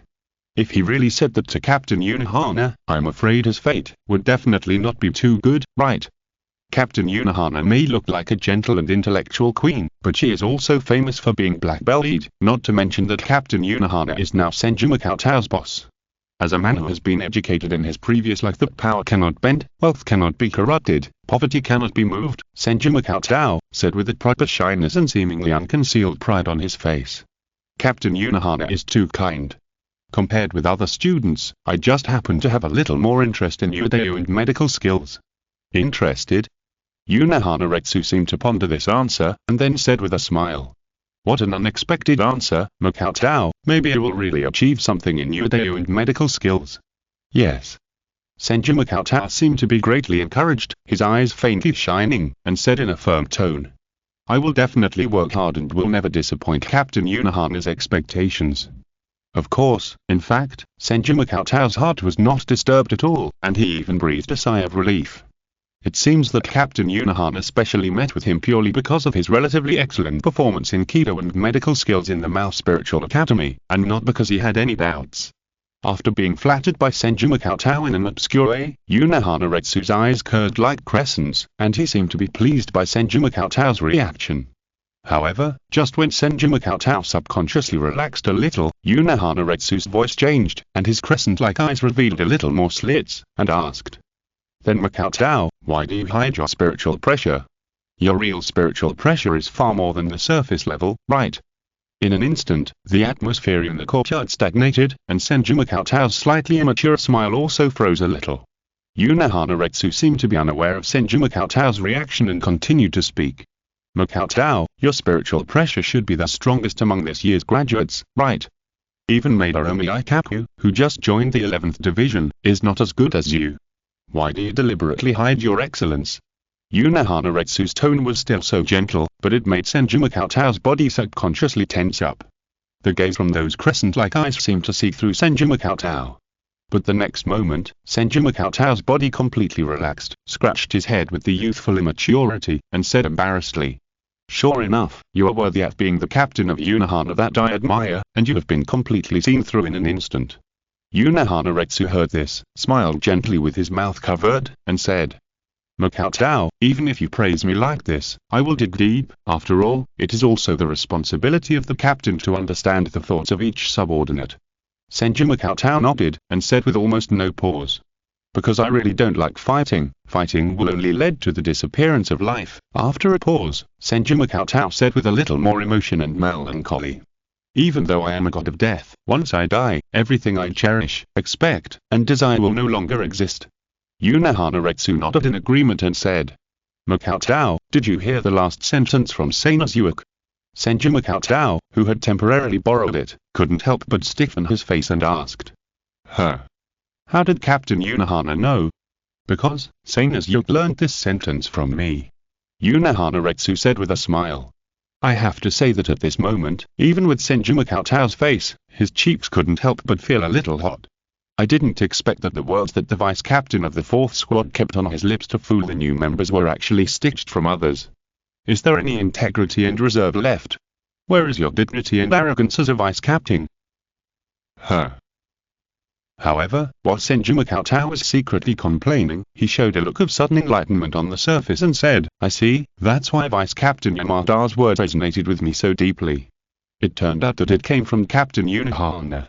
No wonder the high realm, far-reaching intentions, and deep meaning all made me admire it and benefited a lot." At this moment, Senju Makoto looked almost like an innocent boy who met the person he admired. His eyes were sincere, his tone was excited, and even his cheeks were slightly rosy. This was almost a flawless reaction, and even Unohana Retsu's thoughts were shaken a little. Could it be that Senju Makoto is really just an innocent and harmless boy? He deliberately hid his spiritual pressure just to avoid fighting. However, just when Unohana Retsu was about to observe Senju Makoto's micro-expressions carefully, feeling Senju Makoto's almost undisguised sincerity and full of admiration, Unohana Retsu subconsciously moved his eyes away a little. Really, do young people nowadays have no idea what modesty is? Unohana Retsu couldn't help but secretly say this, and then he opened his mouth to confirm. "Makoto, so you deliberately hide your true spiritual pressure to avoid fighting and killing?" "Not entirely, right?" Senju Makoto scratched his head and said a little embarrassedly, "My dream is to join the 4th Division and become your subordinate, Captain Unohana. In order to avoid the trouble of being asked to join other divisions, there is naturally no need to show my spiritual pressure." Unohana Retsu smiled a little more unconsciously when he heard this, and asked, "Are you so eager to join the 4th Division and become my subordinate?" "Of course." Senju Makoto nodded heavily and said without hesitation, "Everyone knows that Captain Unohana's Kido and medical skills are the best in the Soul Society. Following you to learn Kido and medical skills is what I have always dreamed of." Unohana Retsu heard this, and pondered for a moment, and his slender fingers like jade onions casually moved the flowers in the vase, as if thinking about something. After a moment, Unohana Retsu's eyes turned and asked, "Makoto, in that case, how about becoming my disciple?" Ah. Senju Cheng was really stunned at this moment. Although Senju Cheng secretly anticipated several possible reactions based on Unohana-Retsu's personality, he never expected that Unohana-Retsu would intend to accept him as a disciple. After all, Senju Cheng was just an ordinary graduate, with almost no outstanding features except for his appearance and temperament. Chapter 12. That cold and unruly look. Even though Senju Cheng's Kido and medical skills, which were particularly outstanding in the Mao Academy, were probably only considered to be of the middle to lower level in the 4th Division, which was responsible for treatment. As the captain of the 4th Division, Unohana-Retsu was undoubtedly one of the top beings in Soul Society. Even in the entire Gotti 13 Division, Unohana-Retsu was the oldest Shinigami besides the Captain General Yamamoto Seireitei Shichikuni. Moreover, in addition to Kido and medical skills, Unohana-Retsu also had the terrifying strength of the first Kinpachi. It can be said that for a graduate of Mao Academy, being accepted as a disciple by Captain Unohana-Retsu was undoubtedly a real blessing from heaven. Once he became a disciple of Unohana-Retsu, he would not be able to walk sideways in the entire Seireitei, but at least no one would dare to knock him down easily. Unohana-Retsu looked at Senju Cheng's stunned look and asked with a chuckle. Why, don't you want to? Senju Cheng suddenly came to his senses and responded quickly. No, of course not. Immediately, a few doubts flashed through Senju Cheng's mind, but he chose to hug his thigh without any hesitation. Senju Cheng, meet the teacher. Unohana-Retsu smiled and looked at Senju Cheng's salute, and a few satisfaction flashed in his eyes. In fact, Senju Cheng underestimated himself a little. Perhaps due to the memory of Senju Cheng's previous life, Senju Cheng's vision subconsciously placed himself in the scope of the entire Soul Society, thinking that his performance could only be considered mediocre. However, in fact, Unohana-Retsu originally intended to investigate Kotetsu, but unexpectedly discovered Senju Cheng, a Kido genius who entered the Shinem Spiritual Academy from Cheng-ge. If it was just a so-called genius, it would not be enough to attract Unohana-Retsu's attention. If the time is stretched to 1,000 years, the number of geniuses born is not as numerous as stars, but it is comparable to the number of Crucian cart crossing the river. But as time flies, there are only a few geniuses who can still sit firmly on the captain's throne. However, Senju Cheng's genius is completely different. He is a genius who is above the Kido and medical skills, completely different from the other geniuses who were mostly good at killing and fighting. In the short few years of the Mao Spiritual Academy, he has mastered almost all the Kido and medical skills that can be taught in the entire Mao Spiritual Academy, and his awakened zanpakutō is also a healing ability. So, Unohana-Retsu was moved, and he had already started to pay attention to Senju Cheng's performance long before Senju Cheng graduated. What made Unohana-Retsu even more satisfied was that after confirming it in person, Unohana-Retsu could really feel his love for Kido and medical skills from Senju Cheng's answer. This is almost enough. As for the secret hidden by Senju Cheng, Unohana-Retsu could feel that Senju Cheng was holding back, but from Unohana-Retsu's height, that could only be regarded as a minor detail. More importantly, Unohana-Retsu looked at Senju Cheng in front of him, and a wisp of crazy fighting spirit flashed in his crescent-shaped eyes, and he murmured silently. There can only be one Kinpachi in an era. The fight with Seireitei can be vaguely seen. You've made me wait for so long, for 1,000 years, but before that, at least let me pass on the Kido and medical skills I have mastered, and train the next qualified captain for the 4th Division.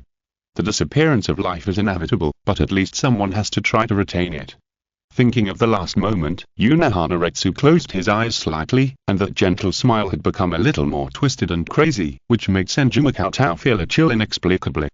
Sensing the abnormality of Unohana-Retsu, Senju Cheng's heart couldn't help but tense. What's the matter with this smile? After becoming her apprentice, she won't be planning to torture and humiliate me, right? Unohana-Retsu, who usually behaves so gently and intellectually, won't be too perverted in private.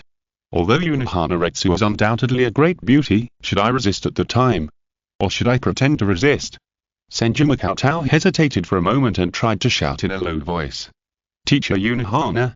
Unohana-Retsu was suddenly interrupted, and subconsciously let out a slightly dull nasal sound. The next moment, Unohana-Retsu reacted and quickly straightened her expression. After a light cough, she spoke calmly, as if the embarrassing reaction just now had nothing to do with her. Cheng, you have worked hard today, go down and rest first. You can ask Vice Captain Yamada to arrange a side room for you in this courtyard. Yes. Makotao Senju, who also needed to sort out the situation, naturally retreated obediently. Watching Makotao Senju's retreating back, Unohana couldn't help but show a trace of embarrassment on his face. But, Makotao, who doesn't like fighting, seems to be the best choice, for people like me, no matter how to hide it. The instinct in my heart is just to use the way of Kido and medical skills as tools to kill more freely. Alas, at the end, a barely perceptible sigh sounded softly. Makotao Senju, who was also in a state of confusion at the moment, naturally could not guess what Unohana was really thinking. Makotao Senju frowned and retreated out of the room. Only then did he realize that Yamada-sana's Yuk was still waiting outside. As for the appearance of Makotao Senju, Yamada-sana's Yuk's face remained cold, and his poisonous tongue instinct was subconsciously activated. Is it over? Come back to the funeral home with me. I'm afraid Aokiriza is waiting anxiously. Next, get used to life in the funeral home and feel the difference between life and death. From time to time, the officials will take time to teach you about the way of healing and medical skills. However, to Yamada-sana's Yuk's surprise, Makotao Senju's face did not show the expected gloom. Instead, the corners of his mouth curved, looking sunny and gentle, and he spoke. No, Vice Captain Yamada, Unohana teacher asked me to stay in a side room in the courtyard for the time being. Stay here. This is the captain's courtyard, and the team members' residences. Yamada-sana's Yuk's voice suddenly paused, and he turned to look at Senju Makotao with wide eyes, and his voice suddenly rose by 2 tones. Unohana, teacher. Senju Makotao's slightly immature face showed a few traces of helplessness, and then nodded gently, as if he was still quite embarrassed about this matter. At this moment, Yamada-sana's Yuk's cold face twitched a few times, and then he suddenly turned around and slapped his cheeks a few times, and then a warm smile appeared on his face, and he asked in a gentle tone. Makotao, please take care of me in the future. Senju Makotao seemed to be a little uncomfortable with Yamada-sana's Yuk's reaction, and was a little scared, and said hurriedly. Yama, Vice Captain Yamada, what's wrong with you? You are still so cold and unruly just now. Chapter 13 Sword Spirit. After a while, under the gaze of Senju Makotao, Yamada-sana's Yuk left the courtyard with a slightly green face. Captain Unohana, I have followed you for hundreds of years. I was the first to arrive at the 4th Division. Why did you choose Senju Makotao, a kid who just graduated, as your disciple?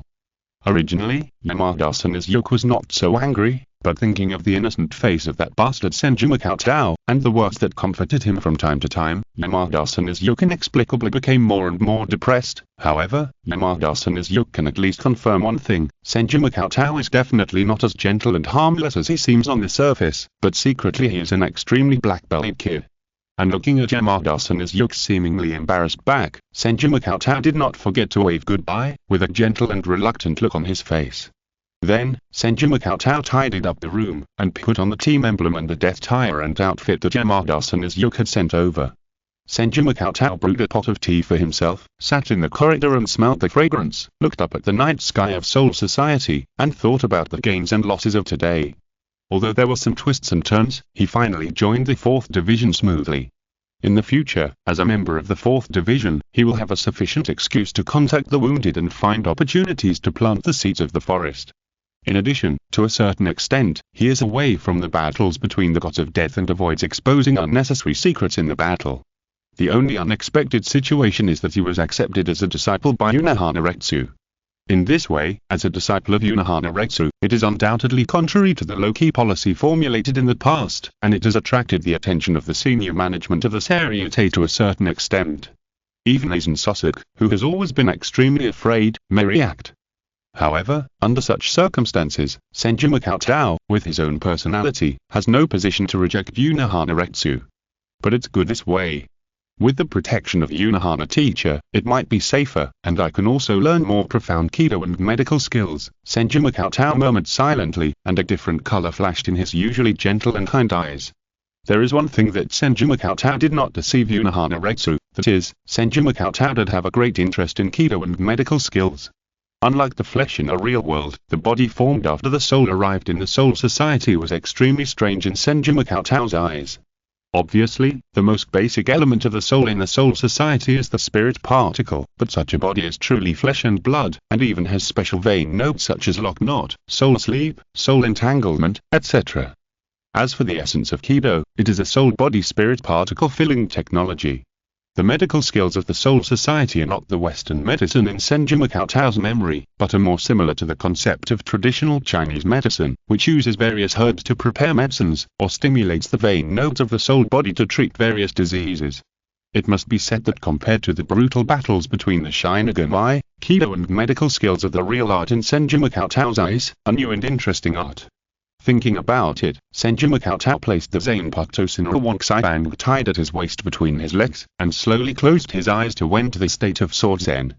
The next moment, as Senju Cheng's vision went dark, he appeared in an extremely bright world in a daze.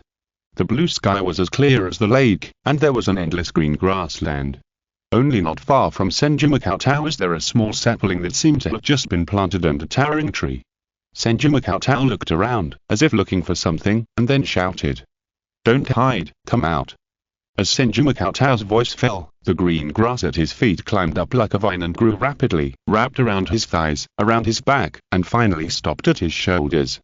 The next moment, green flashed, and a small dot spit out from the top of the green grass and fell in front of Senju Cheng. The petite body, butterfly-like wings, and the delicate white skin were shielded by a few green leaves. The round eyes stared at Senju Cheng, and there was a bright and innocent smile on his face, just like the elves in the legend. However, every time Senju Cheng saw this palm-sized zanpakutō soul, he couldn't help but turn his head away and make an incomprehensible sound. "Master, what do you mean?" Shinigami put his arms on his waist, and his wings moved and flashed in front of Senju Cheng's eyes in an instant, pouting and asking. However, what responded to Shinigami was Senju Cheng's long sigh.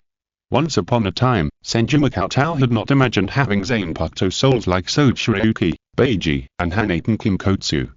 In this way, he would hold the zanpakutō during the day, and the zanpakutō would hold him at night.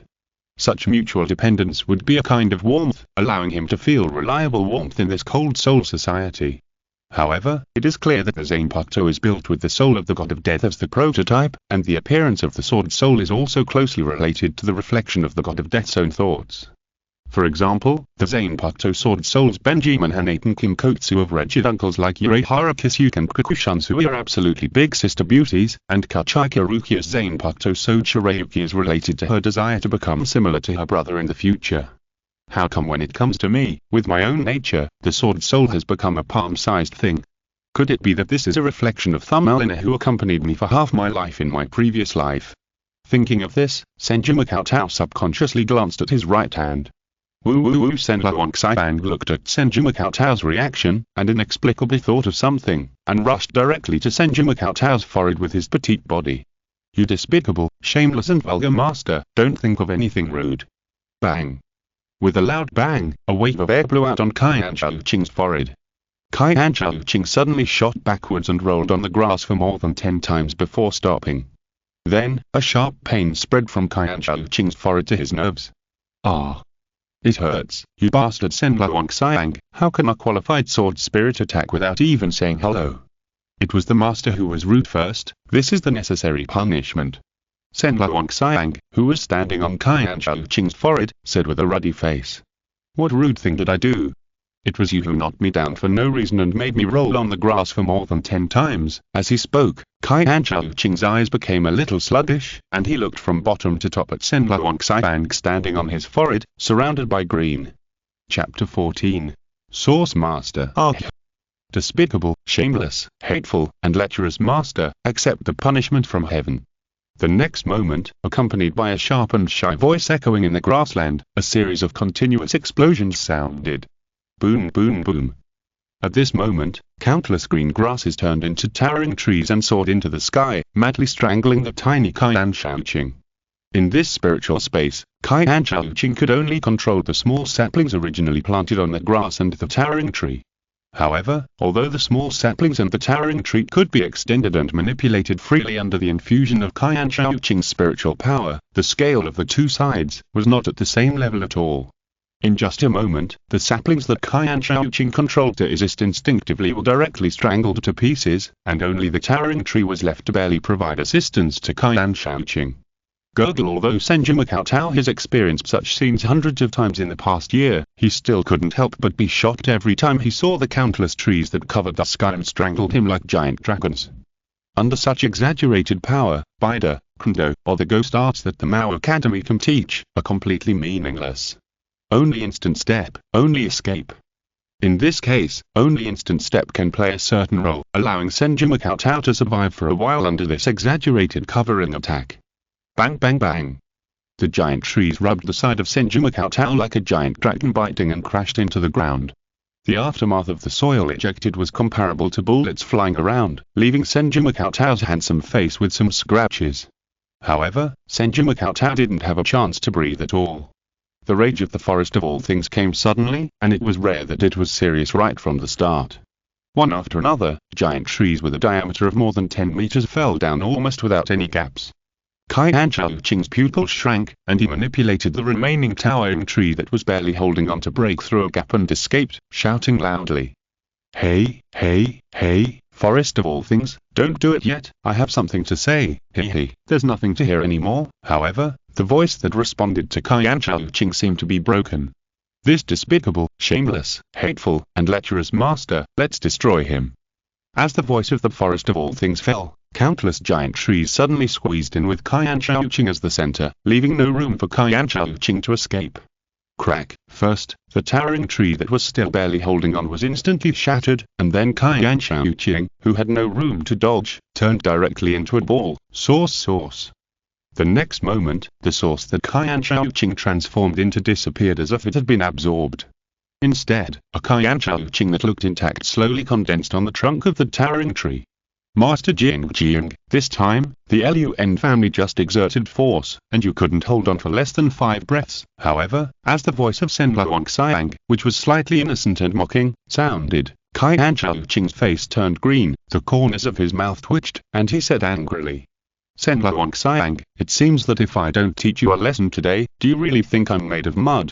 As Senju Cheng's voice fell, a dark green spiritual pressure suddenly burst out from Senju Cheng's body, and the surrounding saplings suddenly extended and entangled with the only towering tree. And the towering tree, with the support of many saplings, seemed to have grown several times from a distance, and it seemed to pierce the sky as it soared into the sky. Ho, you despicable, shameless, hateful, and lecherous master, now you seem to be resisting and struggling a little bit. Come on, let me see if you can make me surrender. In response to Senju Cheng, the boundless sea of trees formed by giant dragon-like trees turned into a giant palm covering the sky, and then suddenly grasped the towering tree. The comparison of the size of the two is almost like a palm and a toothpick. The next day, as the morning sun slowly rose, a ray of sunlight fell on Senju Cheng's eyelids, and his long eyelashes trembled, and then he opened his eyes, revealing the exhaustion that could not be concealed. Just like the sage time after the matter was completed, Senju Cheng, who was tortured more than 10 times by Senbon Bancho in the spiritual space last night, deeply felt the beauty of life and disgust for fighting. In addition, Senju Cheng felt that his instant step seemed to have improved again, for the god of death, the Seireitei of zanpakutō only needs to listen to the voice of the zanpakutō sword spirit. After knowing the name of the zanpakutō, the Seireitei can be awakened. As for the further Bankai of zanpakutō Seireitei, it is necessary to surrender the sword spirit of the zanpakutō, so as to understand and control the true power of the zanpakutō. It's just, the power shown by Senbon Bancho in the battle seems to be a little too terrible. So far, Senju Cheng has fought with Senbon Bancho thousands of times. Not to mention seeing the hope of victory, how many breaths he can hold on often depends on Senbon Bancho's mood. Although, Senju Cheng also understands that this is also a process for the god of death to get familiar with the power of zanpakutō. But feeling the warm sunlight falling on his body, Senju Cheng couldn't help but let out a long sigh of relief, with a light flashing in his eyes, thinking silently. It's great to be alive. From the dangerous situation where he was constantly hovering between life and death, he returned to reality in a daze. Senju sincerely enjoyed the tranquility and peace at the moment, and was in a trance for a while. Didn't you sleep last night? Did you practice? After an unknown amount of time, a gentle voice suddenly sounded behind him, waking Senju up. Senju quickly turned his head and found that it was Senju with a gentle smile on his face. Teacher, Senju quickly stood up, and said shyly and embarrassedly like a young and gentle boy. I was too excited last night and couldn't sleep, so I thought about practicing hard and not disappointing the teacher's expectations. You really work hard, Senju. Senju nodded with some satisfaction. There's no way. I know my talent is not good, and the only way is to develop the ability of Senbon Bancho to feel the preciousness of life more deeply and strengthen my healing ability. At the end, even with Makoto Senju's temperament, he couldn't help but gnashing his teeth. That damn Senbon Bancho, who called me master sweetly, never forgot to abuse me every time. Don't underestimate yourself, Makoto. Healing abilities are very valuable. Unohana encouraged gently. Chapter 15 The Terrifying Flower of Unohana. Senju Makoto nodded seriously and answered firmly. Yes, teacher, I understand. There is no such thing as a weak ability in the true sense, only a weak heart. Unohana's eyes brightened slightly when he heard this. He inexplicably felt that the boy standing in front of him exuded a warm and firm light. Such a gentle and tough heart. No wonder the ability of the zanpakutō is a healing one, Unohana thought secretly, and his eyes looked at Senju Makoto more and more gently. Although it was just a simple contract, the feeling that Senju Makoto gave to Unohana was completely different from that of other Shinigami. He was not obsessed with power and fighting, nor would he be shaken by the strength of his zanpakutō. He cherished life, was gentle and firm, and did not have the slightest bad habits of a so-called genius. For a moment, Unohana became more and more satisfied with this new disciple, and asked with a move in his heart. Makoto, would you mind showing me your zanpakutō abilities? A wood-type zanpakutō that belongs to the healing side is rare even in the history of Soul Society. Upon hearing this, Senju Makoto's heart tightened slightly, but on the surface he still pretended to be calm and released his zanpakutō. Endless vitality, everything in the universe. As the release word rang out, with Senju Makoto as the center, green grasses emerged around Senju Makoto, exuding tenacious vitality and greenness. Unohana's gentle crescent-like eyes opened a little, looking at every detail of Senju Makoto after he was released, and even bent his knees and stretched out his hand to pinch a blade of grass and pulled it hard. Suddenly, Unohana made a nasal sound with some doubt. Unlike the fragility that Unohana expected, Unohana was unable to pull out the blade of grass in his hand after a slight effort. Very tough. Unohana commented. Senju Makoto's expression froze slightly. He had never expected that Unohana, who should have a vision higher than the sky, would actually pay attention to the details of the toughness of the seemingly ordinary green grass. However, although Senju Makoto deliberately used the wrong liberation words to only keep Senbon in a semi-liberated state, the essence of those green grasses is always a part of Senbon, and Senju Makoto cannot make those green grasses fragile. Facing Unohana's inquiring eyes, Senju Makoto scratched his head as if he was a little embarrassed, and seemed to be reluctant to discuss it in depth. Teacher, after all, it is grass, and the only thing worth praising is its vitality and toughness. Yeah. Unohana responded with some doubt, and then asked. Makoto, is your zanpakutō ability to manipulate these green grasses to heal others? Yes. Senju Makoto nodded, and naturally said the answer he had prepared long ago. To be precise, I can manipulate the growth of these green grasses by consuming spiritual power, and then these green grasses absorb the spirit particles in the air and deliver them to others for treatment, spiritual power and vitality replenishment. After a pause, Senju Makoto said helplessly. For now, it seems that my understanding of Udayo, medical skills and the structure of souls and spirit bodies is limited, so these spirit particles can only heal some minor injuries. For serious injuries, they can only be temporarily stabilized.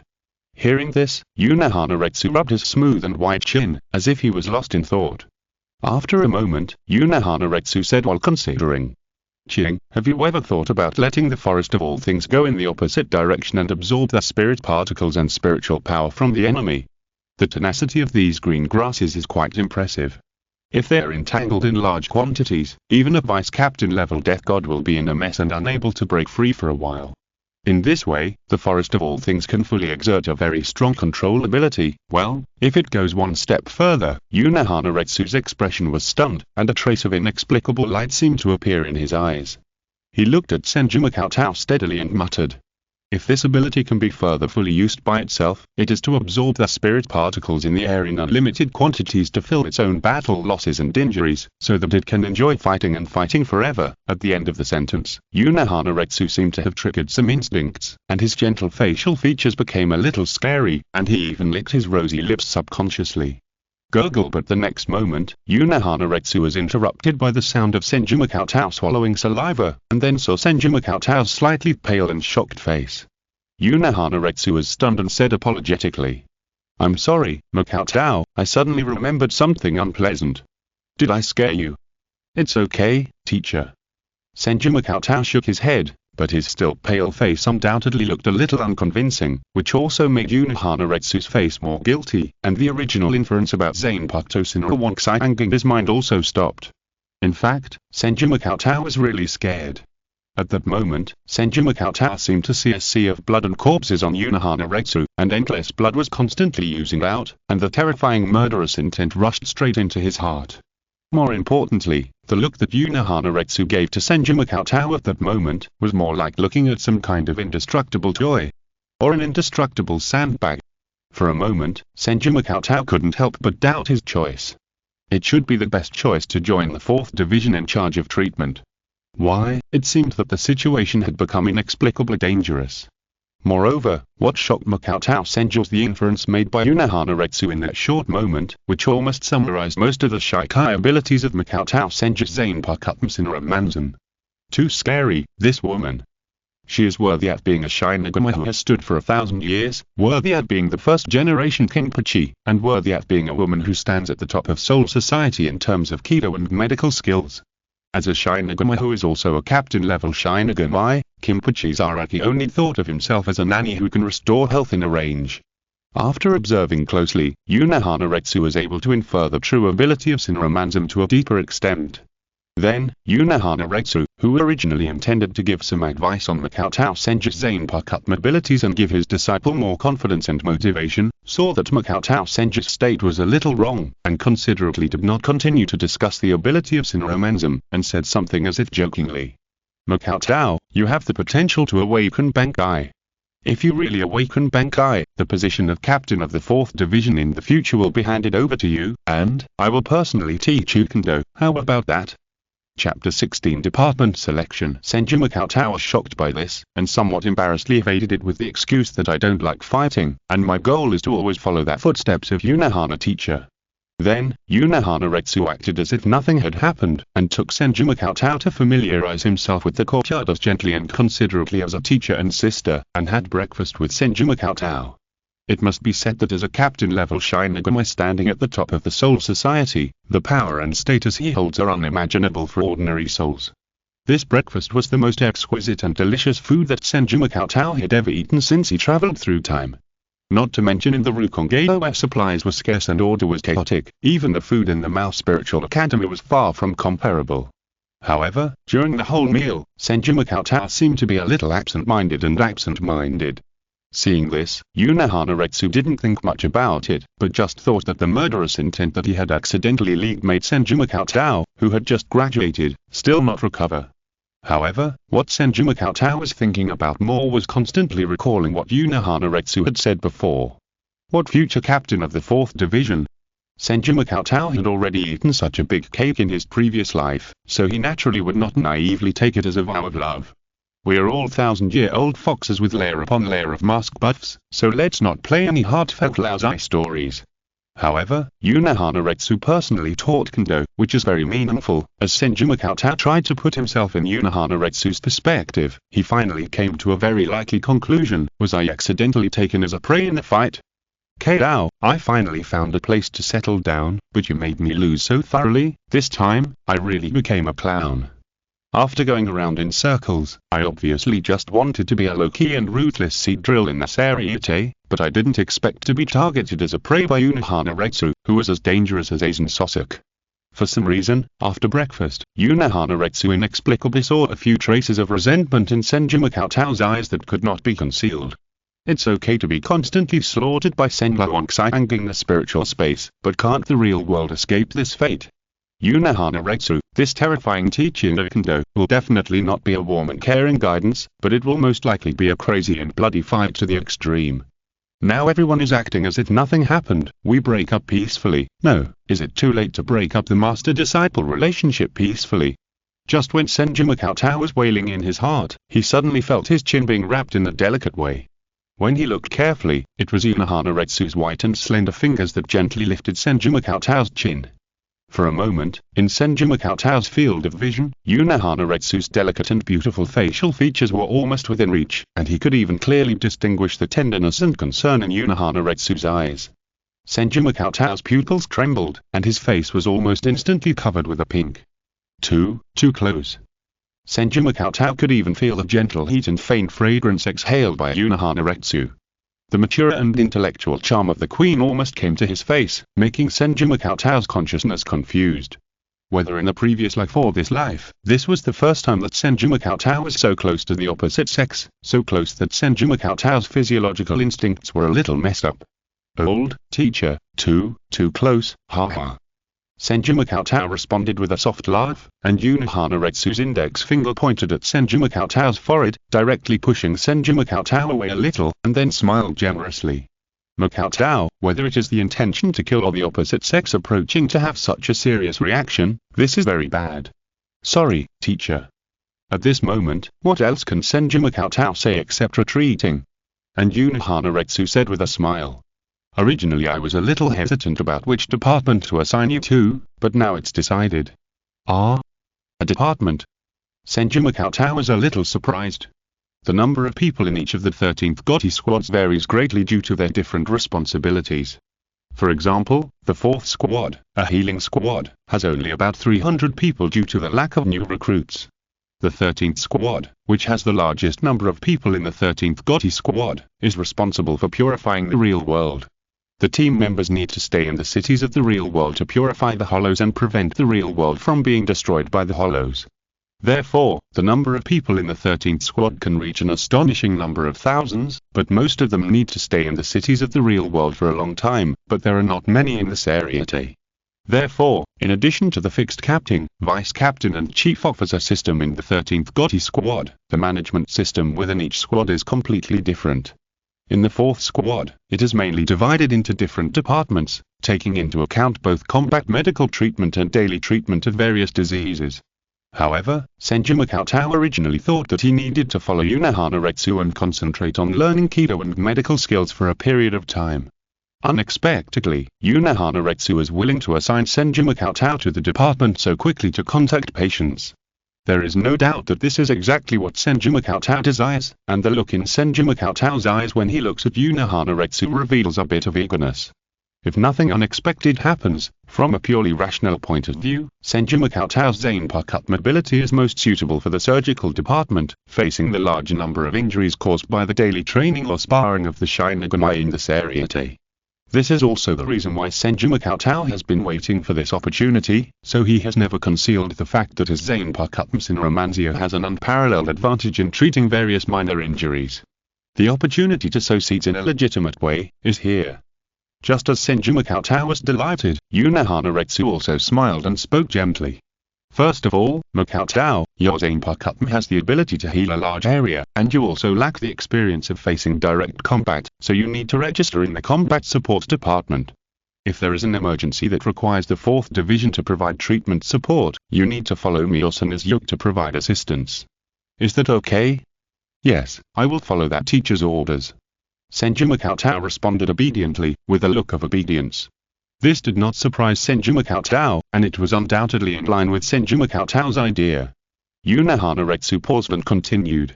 Besides, the department you usually see patients in, then, gynecology. Gynecology. Senju Makoto was struck by lightning when he heard this, and his expression management was completely out of control. He looked at the smiling Unohana-retsu in front of him in disbelief, and only one thought flashed through his mind. How can this seed be sown? In the gynecology department, what chance of wounds bleeding?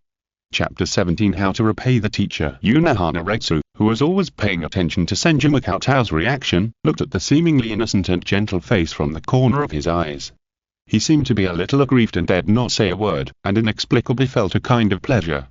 Is this the reason why Orishi often teases the young master of the Kuchiki family?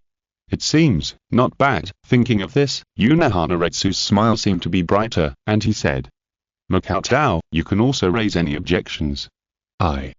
Senju Cheng's eyes twitched a little, and he clearly felt that Yuna Hanaretsu's seemingly gentle and intellectual tone had a kind of dark and playful taste. Although, this is just an intuition, as a kind of person, Senju Cheng did feel it. This is definitely not to leave room for negotiation, but just to enjoy the bad taste of depriving the other party of the last glimmer of hope. However, the choice of department is too important to Senju Cheng. Even if he knows that this is a trap set by Yuna Hanaretsu to play with his prey, Senju Cheng can only jump in like this. Teacher, Senju Cheng gritted his teeth and threw away his so-called dignity and moral integrity in front of the beautiful and intellectual woman in front of him. Then he bit his lower lip slightly, pinched the corner of his death suit with his fingers, and showed his uneasiness to the fullest. I'm good at healing external injuries. Gynecology is not taught in the Shinigami Spiritual Academy. At the end, Senju Cheng looked at Yuna Hanaretsu timidly and ashamedly, and then as if he was worried about Yuna Hanaretsu's scolding and disappointment, he half crouched on the tatami and said loudly, I'm very sorry, teacher, I will definitely work harder to make up for my shortcomings in the future. At this moment, Yuna Hanaretsu's conscience could not help but flash a trace of shame and hesitation. What a pure child, it seems that I shouldn't tease him like this. But the next moment, the trace of shame and hesitation disappeared completely without a trace. After all, Yuna Hanaretsu was a famous villain in Soul Society 1,000 years ago, and he was also that first-generation Kenpachi, so he really didn't have much conscience. Makao, I know that there is no content about gynecology in the teaching of Kido and medical arts at the Shinigami Academy of Spiritual Arts. It's not your fault.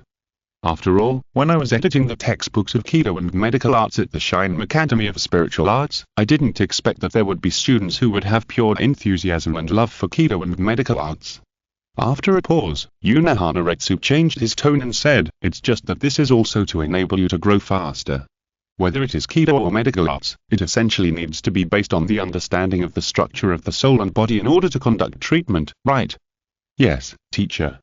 Although Senju Cheng knew that Yuna Hanaretsu had something else to say, he couldn't deny this basic common sense. Yuna Hanaretsu nodded with satisfaction and continued.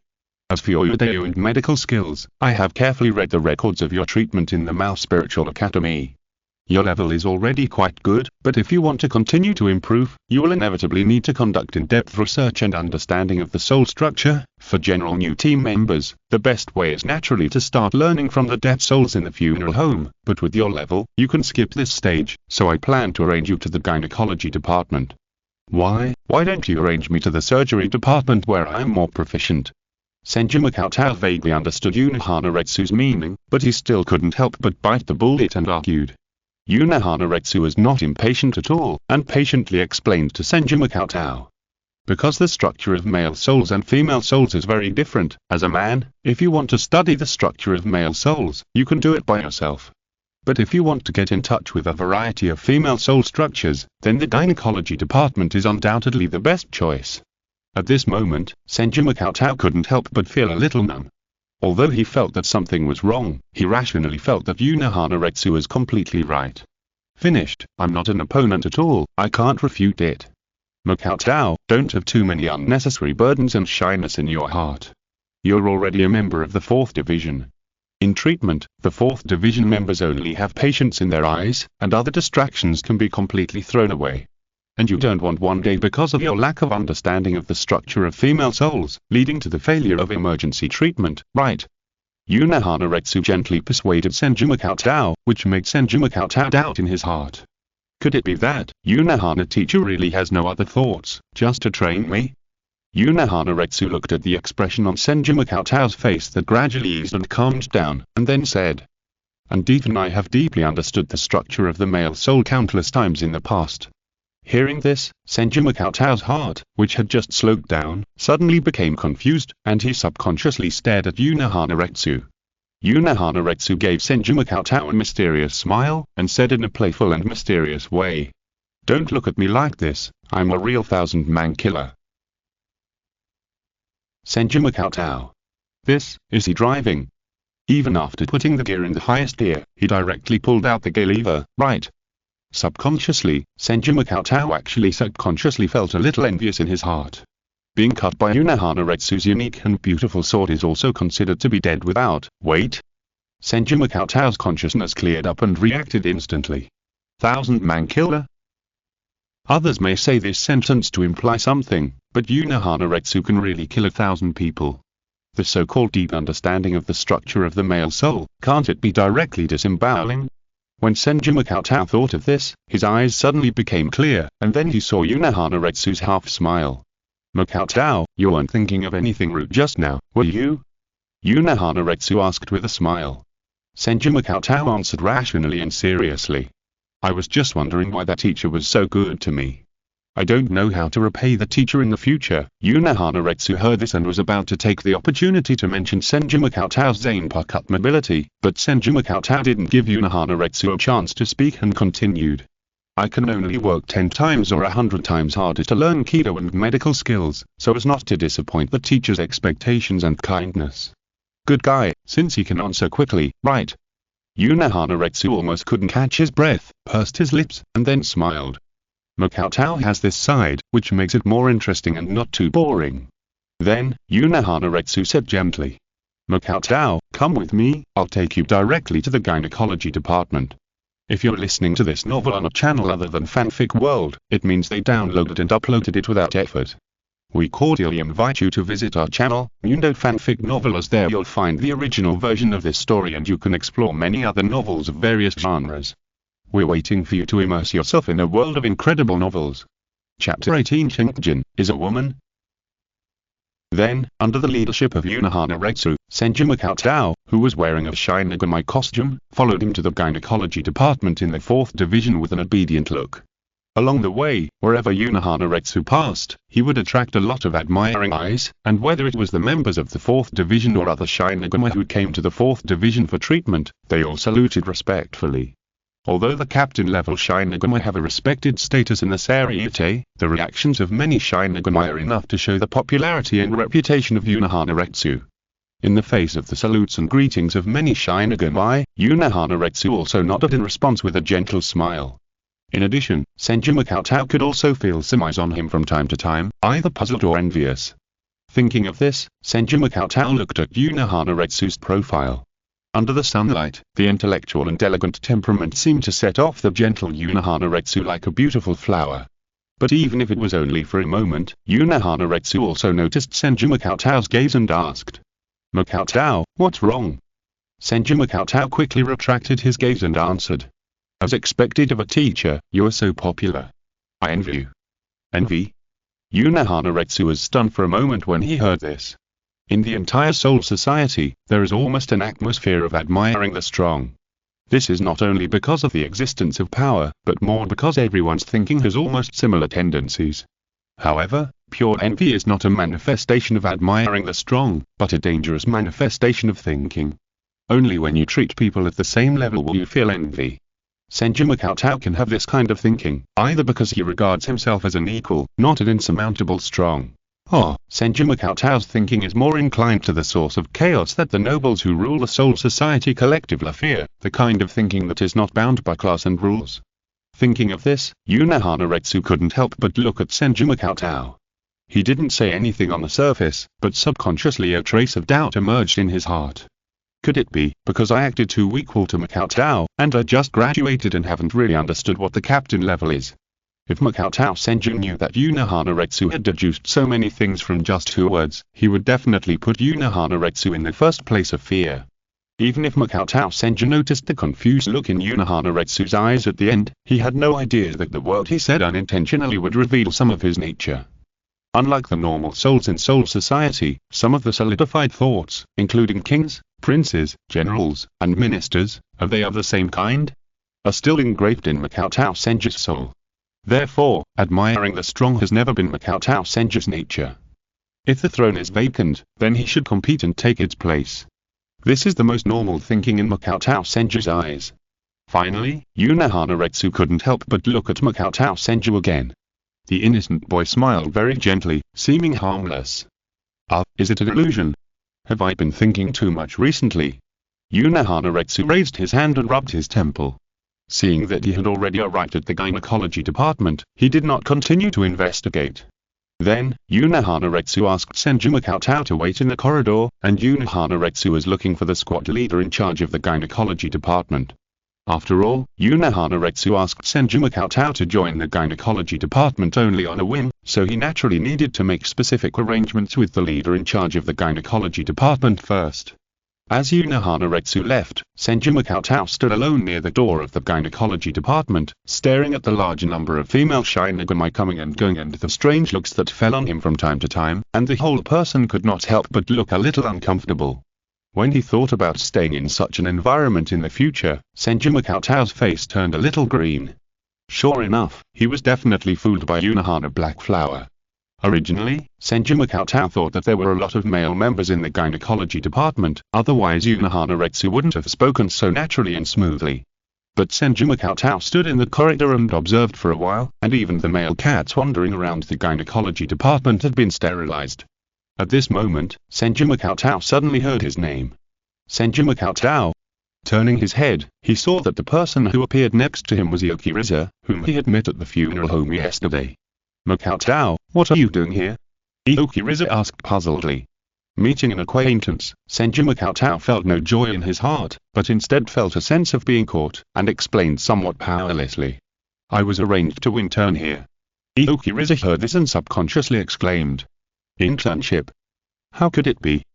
This is the gynecology department. In an instant, Senju Makoto felt a wave of eyes from all around, which made Senju Makoto subconsciously grab Ioki Riza's wrist and quickly drag Ioki Riza to a corner with few people on the side. Let go, Makoto. Makoto Senju looked and found that Ioki Riza, who looked like a girl next door, was not as familiar as she was yesterday. She was forced to hand over the work, and now her face was a little pink. Sorry, Makoto Senju quickly let go of Ioki Riza and apologized. This also made Ioki Riza breathe a sigh of relief. She looked to their side as if she didn't dare to look at her, stretched out her little hand and fanned her face, and asked. Makoto, did you make a mistake? There is no history of male Shinigami internships in the gynecology department. I hope it's a mistake. Makoto Senju sighed and said helplessly. It seems that this is almost certain that this is the evil taste of Yuzei. Ioki Riza uttered a puzzled syllable and murmured. Come to think of it, yesterday Makoto-kun did not go to the funeral home to hand over his work, but was arranged to intern in the gynecology department. Could it be? At this point, Ioki Riza seemed to have thought of something, turned her head and stared at Senju Makoto, with a look of pupils shaking, and said. Is Makoto-kun a woman? Or is he a noble, so he is being taken special care of? Senju Makoto. At this moment, Senju Makoto was numb. Teacher Unohana, look, in the world of Soul Society, people would rather believe my gender than believe your outrageous operation of arranging me to the gynecology department. This is almost as outrageous as the fact that the vice-captain of the 2nd Division of the secret mobile team has always been a fat man. It is completely unreasonable. For a moment, Senju Makoto had already vaguely felt that he would be treated as a spectacle in the gynecology department in the future, and this matter would be quickly spread throughout the entire Seireitei's gossip. Chapter 19 Kyoko. No, Senju Makoto opened his mouth weakly, and was about to explain something, but Ioki Riza seemed to have made a completely self-consistent logic for her guess, and even stretched out her hand to gently pinch Senju Makoto's face, and said in admiration. Makoto, no wonder you look so delicate and beautiful, and your disguise looks so perfect, really like a beautiful boy. After a pause, Ioki Riza leaned slightly towards Senju Makoto, as if she had completely regarded Senju Makoto as a homosexual, and said. No wonder my heartbeat seemed to speed up a little when I saw you in the funeral home. Obviously, I have no interest in men. When I realized this situation afterwards, I was shocked. I didn't expect that Makoto was really a woman. This is very reasonable. At the end, Ioki Riza patted her bamboo shoots that had just taken shape with one hand, and pinched Senju Makoto's face with the other hand, and said in admiration. Makoto, your skin is really smooth and tender. Do you use milk for skincare? Let's discuss it tonight. Senju Makoto. Is this reasonable? Senju Makoto faintly smelled the scent of lilies wafting from Ioki Riza's body and felt that this was not reasonable at all. No wonder this girl acted like a cow yesterday, and no wonder her face turned red when she was pulled on the wrist just now. It turns out that this girl really has a problem. How can she drive a big car so well at such a young age?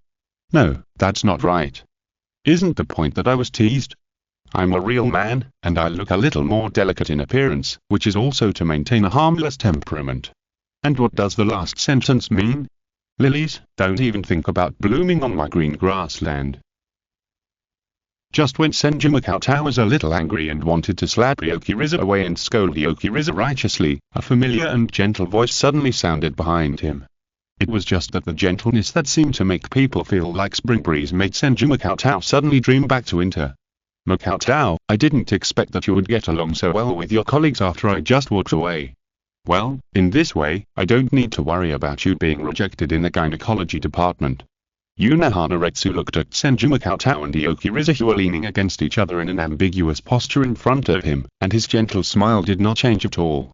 Instead, he added a reminder. But this is the gynecology department after all, Cheng, you have to pay a little attention to the impact, otherwise if you irritate some patients, they may even draw their swords. The doctor-patient relationship must be taken seriously. However, these gentle and heartfelt words, when heard by Senju Cheng, were almost the same as naked threats.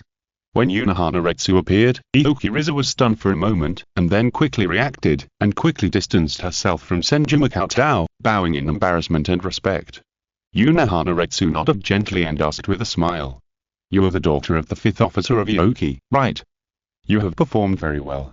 Please keep up the good work in the future. Yes. Upon hearing this, Ryokiriza was almost excited. Her eyes were almost shining as she looked at Hanaretsu. It was not only pure admiration, but also a trace of lily light that she dared not hope for. And it was not until this time that Senju Cheng, who was warned by Hanaretsu invisibly, noticed a death god standing next to Hanaretsu, who had the temperament of a mature young woman. No, a more accurate description should be a queen with a mixture of charm, maturity and seriousness, and she was wearing an armband as the 5th officer of the 4th Division, and her face was somewhat similar to Ryokiriza. The 5th officer of Ioki also noticed the existence of Senju Cheng, but his serious expression did not change at all. After a glance, he spoke on behalf of Ryokiriza. Captain, you are too kind. Riza is still very immature and has barely finished her studies at the funeral home. Kyoko, don't be too harsh on children. Appropriate recognition will give them more motivation to move forward. Riza's performance is also remarkable. Can you treat patients directly in the department next? Hanaretsu asked. Yes, Captain. Ioki Kyoko answered meticulously. Hanaretsu nodded and said. Then let Cheng and Riza partner up, and by the way, let Riza be included in the 5th rescue team directly under the gynecology department, how about it? Ioki Kyoko heard this, her eyes revealed a hint of surprise, and then she said hurriedly. Captain, how can this be? Riza's ability is not yet up to the level of joining the rescue team. It doesn't matter. Giving the younger generation more opportunities is the best virtue of a senior. Besides, Cheng's emergency responsibility is quite good, so it's just right for Riza and Cheng to learn from each other. At the end, Hanaretsu's tone was a little heavier, which was considered to be the final word on the matter, without giving Ioki Kyoko a chance to refute. Then, I'll thank the captain on behalf of Riza. Ioki Kyoko said gratefully. The GOTY 13 is not a loose and disorderly organization. On the contrary, the internal system of the GOTY 13 is strict, and the upper and lower levels are orderly. Except for some real monsters, or geniuses who can easily master Bankai, it is not easy for ordinary Shinigami to be promoted to a high position in the GOTY 13. The chief officer is often the biggest dream that ordinary Shinigami can reach. In the 4th Division, which is different from other divisions, the chief officer is not appointed purely based on the strength of combat effectiveness, and because the specific Kido and medical skills are difficult to accurately comprehensively evaluate and divide the gap. Therefore, in addition to the need for the captain's approval and recognition, the chief officer of the 4th Division is also selected from the members of the rescue team directly managed by the corresponding chief officer, to show that the previous chief officer's Yudeo and medical skills have been thoroughly passed on to the next chief officer. The system is similar to the department system, but it is the management system of the 4th Division to maintain the medical mission of the Seireitei on a daily basis. The real elite members of the 4th Division will be selected to join the rescue team of the corresponding department to serve as emergency medical assistants. Therefore, Hanaretsu's special permission for Ryokiriza to join the 5th rescue team is undoubtedly the greatest reward and encouragement to the Aoki family. In addition, this makes Kyoko Inoki, who has been the chief officer of the 4th Division for generations and led a rescue team to maintain her status as a middle-level noble, bear much less pressure. After her husband died decades ago, this is undoubtedly the best news Kyoko Inoki has heard. I believe that after the fact that Aoki Riza was specially allowed by Captain Unohana to join the rescue team, the Aoki family's already shaky status as a middle-level noble will be completely stabilized. Thinking of this, when Kyoko Aoki sent Unohana out of the department and returned, the image of Makoto Senju appeared in her mind, and she subconsciously felt a little more favorable towards him. Chapter 20 Pig Brain Overload. However, just when Kyoko Aoki was thinking about how to show appropriate goodwill to Makoto Senju, the captain's disciple, without causing dissatisfaction among the other members of the gynecology department, she opened the door of the office and saw Riza Aoki holding Makoto Senju's arms and shaking them constantly, cheering with excitement. "Makoto, that's great, did you hear that just now? The captain allowed me to join the first aid team. Don't worry, Riza Aoki, will protect you in the future, HMMMM. As for Makoto Senju, he was absent-minded and perfunctory to Riza Aoki. It must be said that the more scenery you see on the road, the more you become an old driver. Makoto Senju, who was a physiological novice who rarely had the opportunity to have close contact with women, was a little out of control this morning because of Unohana Retsu's intentional or unintentional teasing. Now, experiencing Riza Aoki's intimate caress from time to time, his mentality is somewhat calm. After all, after witnessing the abyss of the vast sea, how could he lose control because of it when climbing to the hills with only slight ups and downs? More importantly, Makoto Senju still has the look that Unohana Retsu gave him when she left, eyes full of tenderness. But Makoto Senju knew very well that if he didn't return to the courtyard early tonight to punch in and report, Unohana Retsu would mistakenly think that he and Aoki Riza were really going to study the topic of milk skincare, and he would probably die ugly. Ahem. As Kyoko Aoki saw that Makoto Senju and Aoki Riza were still in a daze and out of control in the office, she couldn't help but cough loudly twice. Suddenly, Riza Aoki was almost like a mouse seeing a cat, and quickly quieted down and said fearfully, "Mother." Makoto Senju also greeted with respect. "Aoki fifth seat." Kyoko Aoki first nodded to Makoto Senju in response, then looked at Riza Aoki with a sharp and serious look and scolded. "Riza, how rude of you to behave. Why don't you apologize to Makoto?" Makoto Senju scratched his hair in a seemingly innocent manner, and hurriedly helped Aoki Riza to quibble as if he was embarrassed, and said with a hint of anger. "Aoki-gase, Riza did not do anything rude. On the contrary, I envy Riza's liveliness and innocence. I guess Aoki Riza's childhood must have been very carefree and happy." In an instant, Kyoko Aoki's face almost completely darkened. Lively and innocent, this is undoubtedly a compliment that should not appear on a qualified heir of the nobility. Perhaps, I am too busy with work and indulge Riza too much. It's time for Riza to recall the cutting love of her childhood, and let her understand the responsibility and honor of the Aoki family that she now bears. Feeling Kyoko Aoki's gloomy gaze, Aoki Riza's body trembled almost subconsciously, obviously recalling some kind of childhood warmth. However, due to the presence of Senju Makoto, Aoki Kyoko did not get angry, but just said in a serious tone, "For the sake of Makoto-kun's intercession for you, let her go this time.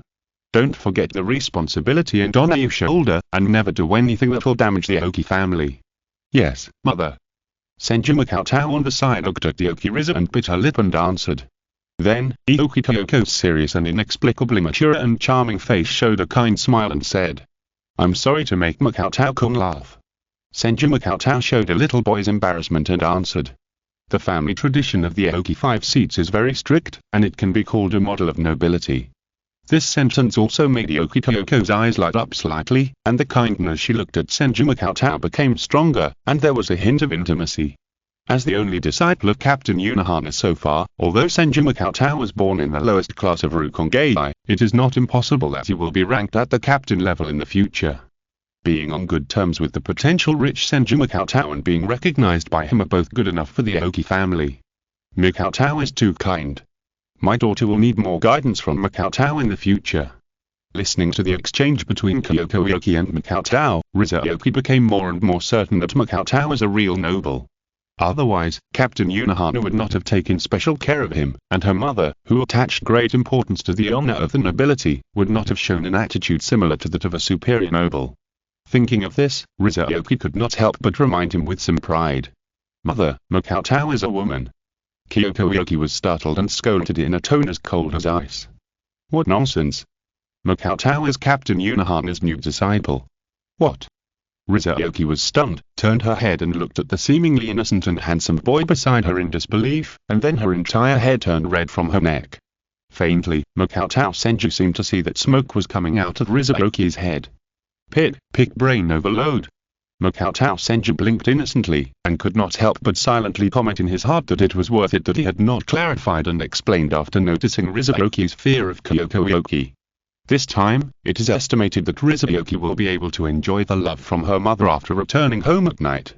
Afterwards, after Rizuyoki made such a mistake in front of Captain Unohana's disciples, Kyoko Yoki arranged a new outpatient office for Makotao Senju and Rizuyoki in the gynecology department for study and consultation.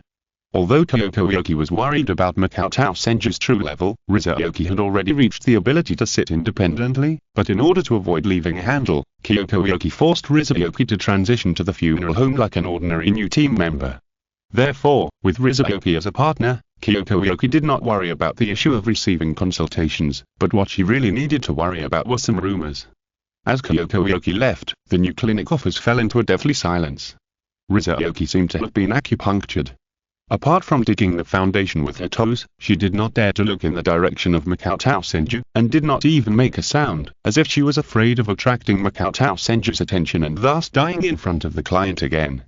In response, Makotao Senju sought silence and began to read the relevant books on gynecology and medicine that she asked Kyoko Yoki for.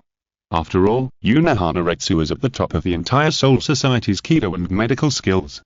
Even though Makotao Senju was her disciple, many of the knowledge that was relatively advanced but still extremely basic compared to the Shinigami Academy of Spiritual Arts. Even if Unohana Retsu did not mind teaching in person, Makotao Senju knew that this was not the right learning attitude. It's like, you can't take a simple quadratic function and ask a top mathematician for the solution process, right? Chapter 21 Gift. In the following time, as expected, there were no patients to see the doctor. The only sound in the office was the rustling of Senju Makotao turning pages.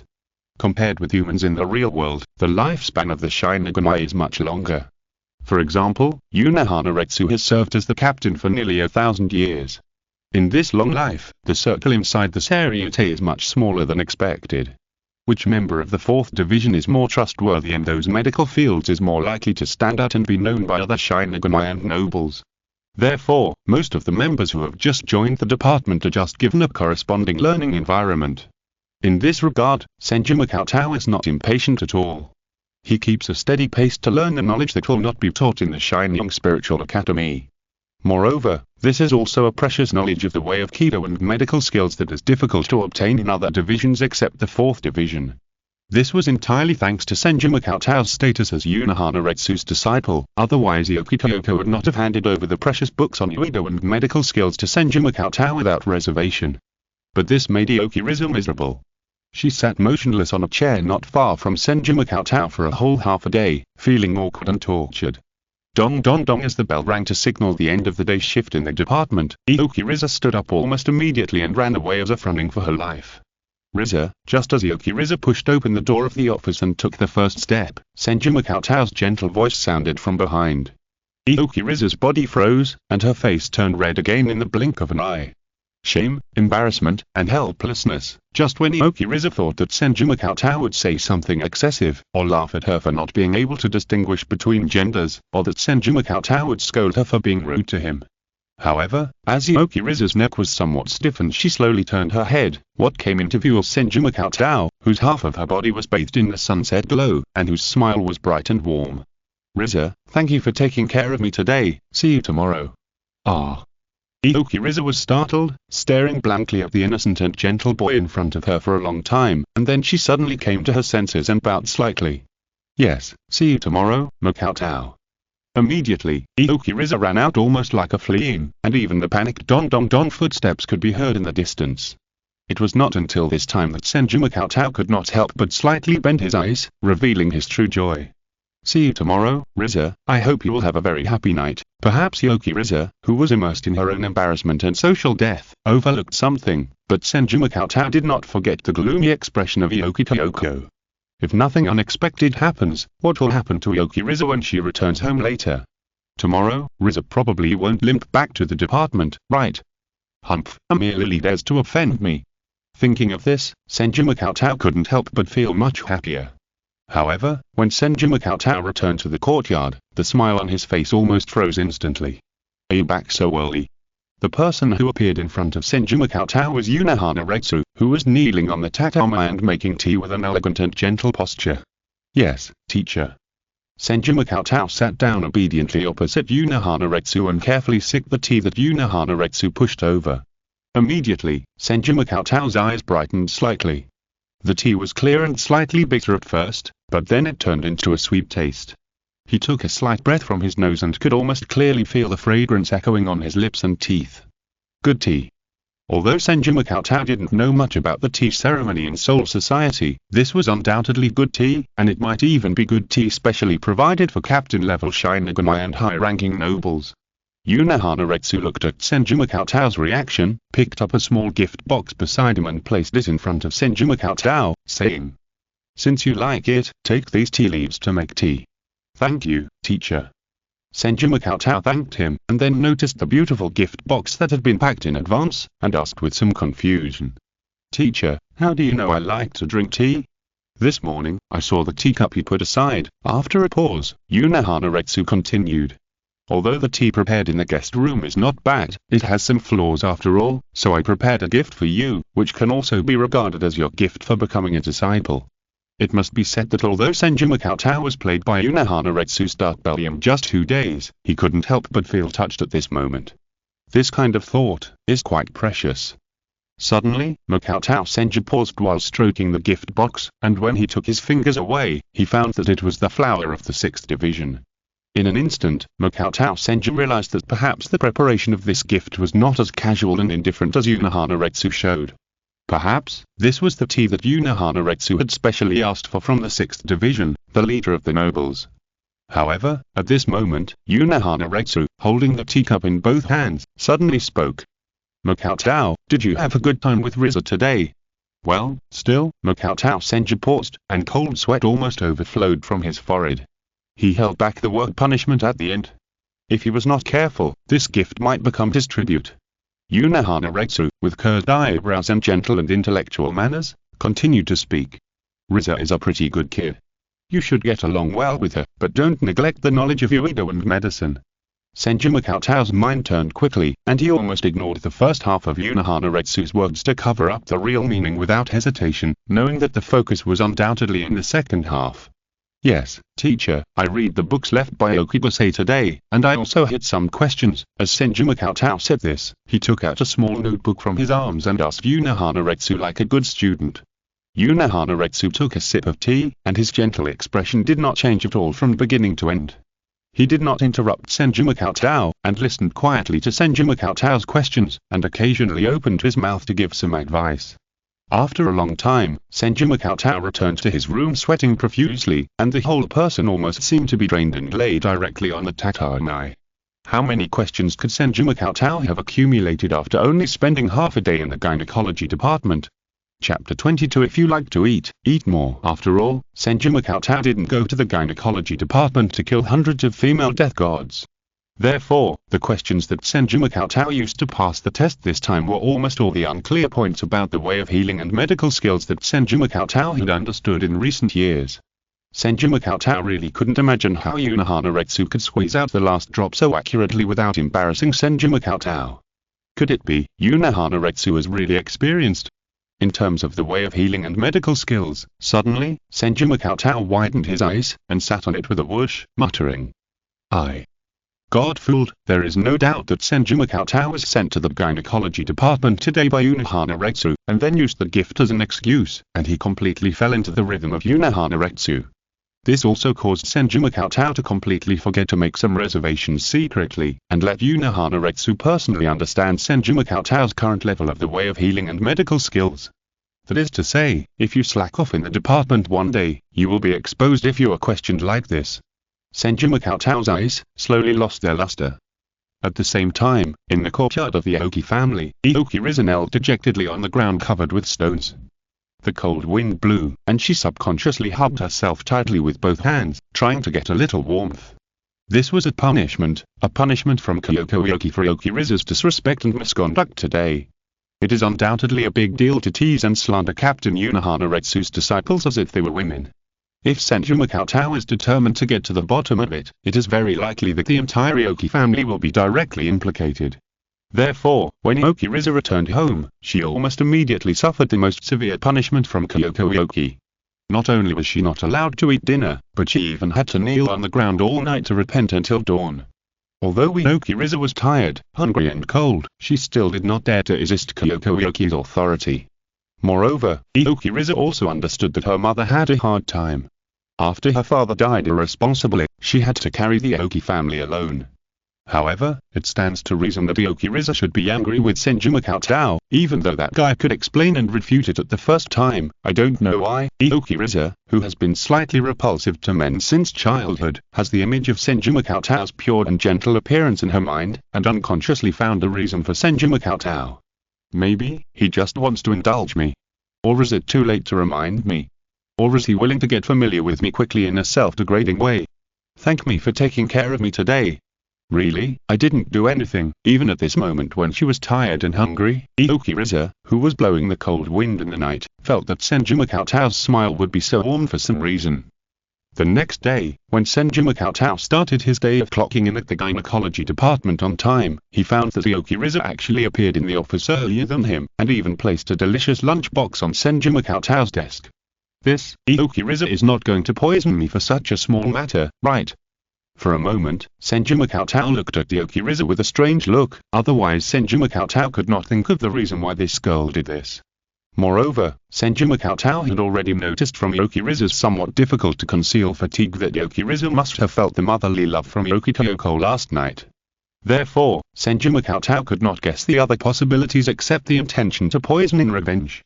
And being scanned by Senju Makotao's eyes, Okiriza turned her head to one side with a somewhat awkward expression, as if she did not dare to look at Senju Makotao, and said in a disapproving tone, "I made a little more lunch this morning, so I prepared one for you in the spirit of not wasting it." As she spoke, Okiriza's tone gradually became a little tougher, as if she was serious, and she even turned her head to look at Senju Makotao unwillingly. However, when Okiriza saw Senju Makotao's eyes that seemed to contain concern and full of inquiry, her heart was warmed, and her courage seemed to be completely taken away inexplicably, and her tone almost instantly weakened. "Is it okay?" Senju Makotao nodded. Although he was a little confused, he was almost sure that Okiriza seemed to have no ill intentions. "Thank you very much, I will eat it with gratitude," Senju Makotao said seriously. Who asked you to eat it with gratitude? If you like it, eat more." Okiriza, who was a little stammering, finally paused for a moment, and hurriedly lowered her head and walked out of the office, with a feeling of fleeing and panic. Senju Makotao looked at Okiriza's back, thought for a while, then cleaned the whole office, and then continued to read the books on judo and medical skills in the gynecology department. In fact, this did not allow Senju Makotao to not work hard. After all, he would probably be checked by Unohana Retsu every day when he returned to the courtyard. If Senju Makotao could not squeeze anything out, it was hard to imagine how that Unohana Haifuli would react. For the long-lived death god, time is sometimes the most easily overlooked thing. Senju Makotao, who calmed down and focused on learning judo and medical skills, was not anxious to spread the seeds of the forest for a while. After all, not to mention that it would take more than 100 years for each Ikoku to become an adult. Now Senju Makotao hugged Unohana Retsu's beautiful legs tightly, and he was not worried about any trouble falling on his head. What's more, in the absence of other troubles, in Senju Makotao's view, Unohana Retsu is the biggest trouble. As for Okiriza's revenge and poisoning, it did not appear as expected. In addition to preparing a variety of bentos for Senju Makotao, Okiriza usually showed a contradictory feeling of deliberately distancing herself from Senju Makotao, but also wanting to get close to him. In the end, Senju Makotao could only judge that perhaps all this was just the task of Kyoko. Although Senju Makotao, who joined the gynecology department, did not see any patients, he just absorbed a lot of judo and medical skills like a sponge in the office every day. However, as Senju Makotao appeared in the gynecology department more and more frequently, the news that there was an additional male death god doctor in the gynecology department gradually spread, and caused waves in the jingling court. In addition, the real news that completely exploded in the jingling court was that Unohana accidentally acknowledged the existence of Senju Cheng, a disciple, in a public gathering of captains, and stated that he had specially let him join the gynecology department based on his expertise. For a time, the reputation of gynecology Senju Cheng was greatly boosted, and it was praised inside and outside the jingling court. Chapter 23 touched. Senju Cheng. When Senju Cheng listened to Unohana's seemingly somewhat annoyed retelling of the incident, his entire face was almost like a capital black question mark. What do you mean by according to the direction I am good at? Specially join the gynecology department. Hey, this is undoubtedly the most shameless misleading, hey? Obviously, I was best at surgery at the time, but you who were black-bellied, shameless, despicable and hateful forced me into the gynecology department where there were no extra male creatures. This sentence is absolutely naked misleading. Did you completely omit the part in the middle that should be in order to make up for the relatively weak ability blank area? However, although Senju Cheng scolded Unohana to pieces in his heart, he looked aggrieved and helpless on the surface. Unohana shouted with some earnestness. Teacher, I'm here. You won't blame the teacher for accidentally saying your name in front of outsiders, right? Unohana asked gently, as if he would admit his mistake at any time. Senju Cheng straightened his back, as if some kind of wall was about to stand up completely, and answered without hesitation. Of course not, no matter when, where, or under what circumstances, I will never question the teacher, and I will absolutely firmly support the teacher's will and decision. The path that the teacher has embarked on, I will follow. The front that the teacher has looked at, I will go. The target of the teacher's sword must also be my enemy. In short, the meaning of Senju Cheng's words can be reduced to nothing more than the teacher telling me to go east, and I absolutely dare not go west. However, this courteous and decisive speech not only stunned Unohana, but even Yamada-san's Yuak, who was kneeling beside him, had a dull expression. At this moment, Yamada-san's Yuak clearly felt that he had an insurmountable gap in rank with Senju Cheng in some aspects. In addition to his poisonous subordinates, he would only follow Captain Unohana like a puppet and shout yes, the captain is right, and yes, sir. How could anyone speak so passionately and yet with such a simple and innocent feeling like Senju Cheng? Even, looking at Senju Cheng's innocent and resolute expression, Yamada-san's Yuak subconsciously believed Senju Cheng's words, but his speech was relatively more gorgeous. No wonder he had followed Captain Unohana for hundreds of years but failed to get the favor of Captain Unohana and become Captain Unohana's disciple. The gap is too big. And Unohana also smiled and said, too exaggerated, Cheng. No, teacher, this is what I say from the bottom of my heart. No matter what, please let me follow you for the rest of my life. Senju Cheng said in an extremely serious and earnest tone, and his eyes looking at Unohana seemed to shine with pure admiration. No, Cheng, you will grow up and be able to stand on your own soon, so you can't follow me all the time. Unohana seemed to be a little unhappy and scolded, but the curved eyebrows revealed a bit of tenderness and satisfaction that was difficult to conceal. Senju Cheng heard this, his expression did not waver at all, but he could not help but complain in his heart. What a joke, my respected teacher, Unohana Kurohana, you expose me to the top leaders of the Seireitei in advance, and put me in danger. How could I bear to let go of your beautiful legs? At least 100 years. No, Senju Cheng's mind was racing, considering that the Shinigami deputy Kurosaki Ichigo might appear in more than 100 years. In order to be safe, Senju Cheng immediately supported himself on the tatami with both hands and said with an extremely firm attitude. At least 200 years, teacher, please allow me to use at least 200 years to repay your kindness. Unohana stared at Senju Cheng quietly for a few seconds and asked. Cheng, are you serious? Do you understand what this means? In my personal judgment, you have the potential to awaken Bankai within 100 years, and it is not impossible for you to have the opportunity to succeed me as the captain of the 4th Division. Captain. However, Senju Cheng's heart was calm, and he even wanted to laugh. An ordinary captain would be like paper in front of the monster Aizen Sasuke, and he might even play with him without knowing it. Mirror Flower and Water Moon? That is a truly unpredictable illusion ability. The higher the status in the Seireitei, the more likely you will receive special care from Aizen Sasuke. Senju Cheng doesn't want to try the feeling of a sow turning into a dragon or a beauty turning into a sow, especially the latter. Therefore, Senju Cheng has no interest in becoming a captain at all, at least, before he is 99.99% sure that he can remain undefeated. Senju Cheng will not take on this hot potato. In contrast, it is undoubtedly the easiest and safest to hide behind Unohana. Although Senju Cheng once wanted to Sonoto Unohana, there is no doubt that the rice cooked a little softer and more glutinous will be more fragrant. Of course, teacher, as long as I can follow you, it doesn't matter if I don't serve as captain or chief officer for my whole life. Senju Cheng answered without any hesitation or nostalgia. At this moment, Unohana was really moved from the bottom of his heart, and he looked at Senju Cheng in front of him seriously with his slightly opened eyes. Although, sometimes Unohana couldn't see through Senju Cheng's heart, but just the behavior shown now was enough to show that Senju Cheng's heart was undoubtedly pure and simple. 200 years, even in Unohana eyes, it was a very long time. For Senju Cheng, who had just joined the 4th Division for less than 2 months, it was undoubtedly even longer. For some relatively weak Shinigami, 200 years almost occupied most of their lifespan. Inexplicably, Unohana felt a touch of unprecedented touch. For a wicked person like me who carries deep sins, there are actually people willing to give up the future of becoming captain and follow me. Get out!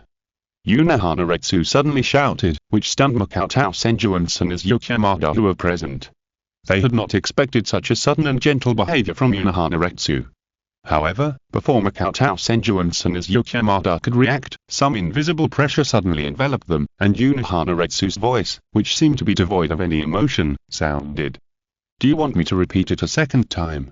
Immediately, Makoto Senju and Senju Yamada shuddered and quickly retreated out of the room. Chapter 24. Looking back suddenly, that person is, finally, it was not until Senju Cheng and Yamada Senju retreated to the outside of the courtyard that they felt the pressure that was vaguely shrouding them disappear. Captain, why did you suddenly become so scary? Yamada Senju wiped the cold sweat from his forehead and muttered in confusion. Senju Cheng, who was also confused, felt a little more uneasy in his heart, frowning and thinking deeply. Did I make things worse? Did I behave too much, so Unohana teacher hated me? It's just that although I have the idea of relying on Unohana teacher to avoid certain troubles, my gratitude to Unohana teacher is not false. Even if my idea was seen through, Unohana teacher shouldn't react so strongly, right? Women. They are so hard to figure out. Senju Cheng smacked his lips, his face full of helplessness, and turned to Yamada Senju beside him and asked.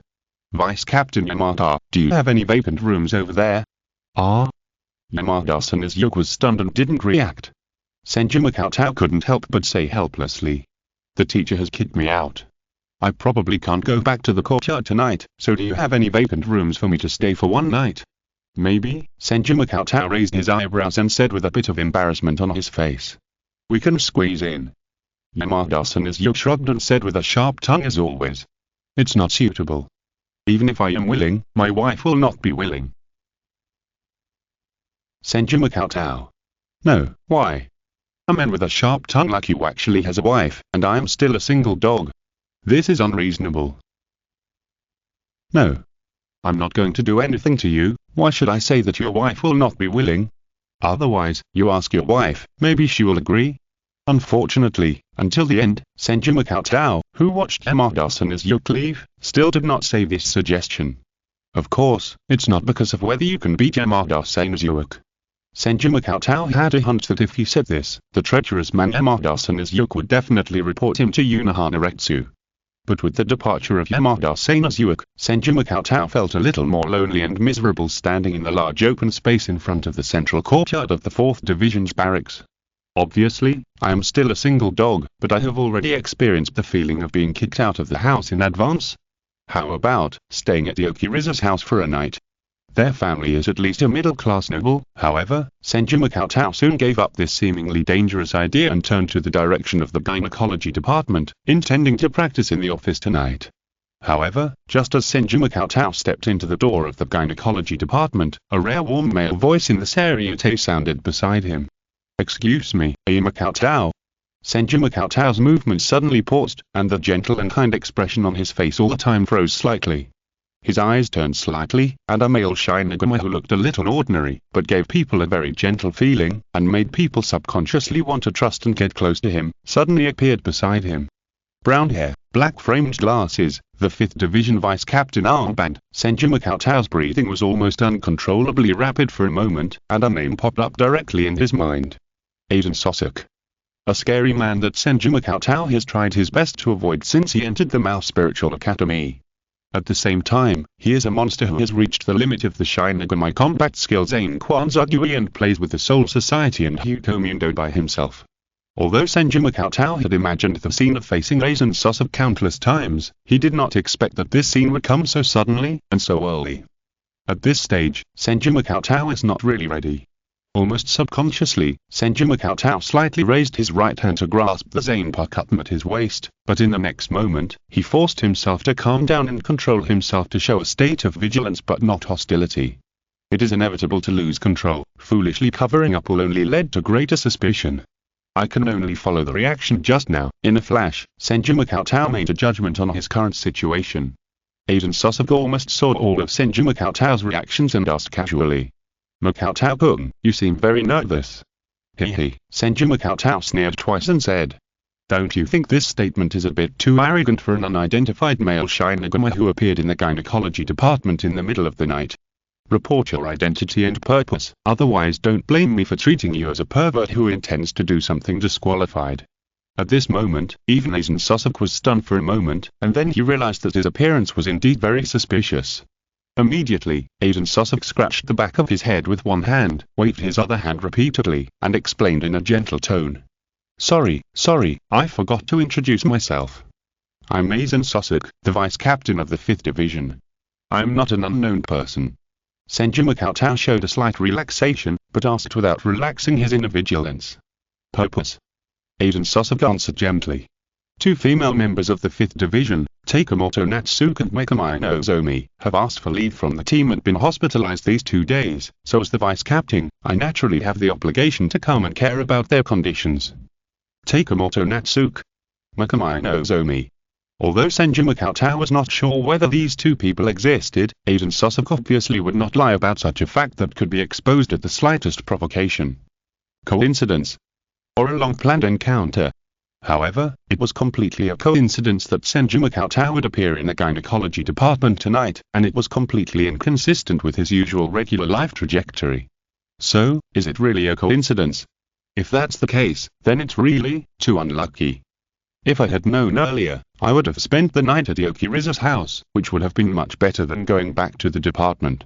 While Senju Cheng's mind was racing to judge, he seemed to be completely relaxed on the surface, and said with a bit of apology, "I'm sorry, Vice Captain Aizen, it's just that it's rare for male Shinigami to appear in the gynecology department at night, so I was a little worried. Please forgive my rudeness." Aizen Sosok's eyes, wearing black-framed glasses, revealed gentleness, and he said in an appreciative tone, "No problem, on the contrary, Makoto's reaction and behavior are quite excellent. Nowadays, the internal staff of the Seireitei are too slack, and the long-term peace has caused the vigilance of many colleagues to be paralyzed." Hearing these words with a hint of meaning, Senju Cheng's heart almost subconsciously jumped. "Aizen Noguo, you know you can talk, can you say less? I don't quite understand if you are testing me. I'm just a new Shinigami from the 4th Division who has just joined the Seireitei for 2 months. Apart from nursing and hugging thighs, I really can't do anything. Unohana-sensei, can you sleep? Your gentle and kind disciple is being tested. I need help online. It's urgent, P.S. Thank you for the support of all the book friends. Every collection, follow-up reading and vote of yours is very important to me. Because there is a bug in the comment area and it seems that it cannot be displayed, I can only thank you all here. I also hope that you can continue to support me. Thank you very much." At the same time, I would like to explain that the update time for the new book period is about 23:50 every day. Chapter 25 The So-Called Ingenious. Facing the vague temptation of Aizen Sosok, Senju Cheng's heart almost subconsciously tensed up. The so-called probing is only used on valuable targets, or targets that have generated some speculations and suspicions. Therefore, as soon as Aizen Sosok said this, Senju Cheng almost instantly understood that he had been completely noticed by Aizen Sosok, this terrible man. No matter whether this encounter was a coincidence or not, it is no longer important. Senju Cheng's thoughts turned rapidly, and his face appropriately revealed the immaturity of a pure boy when facing praise, and he answered, Vice Captain Aizen is too flattering, I'm just a newcomer. Apart from anything else, in the 2 months since joining the 4th Division, pretending to be young, and pure has almost become Senju Makoto's instinct. No matter how many thoughts he has in his heart, there is almost no flaw on the surface. After a pause, Senju Makoto's words changed, implicitly regaining the initiative, and asked back.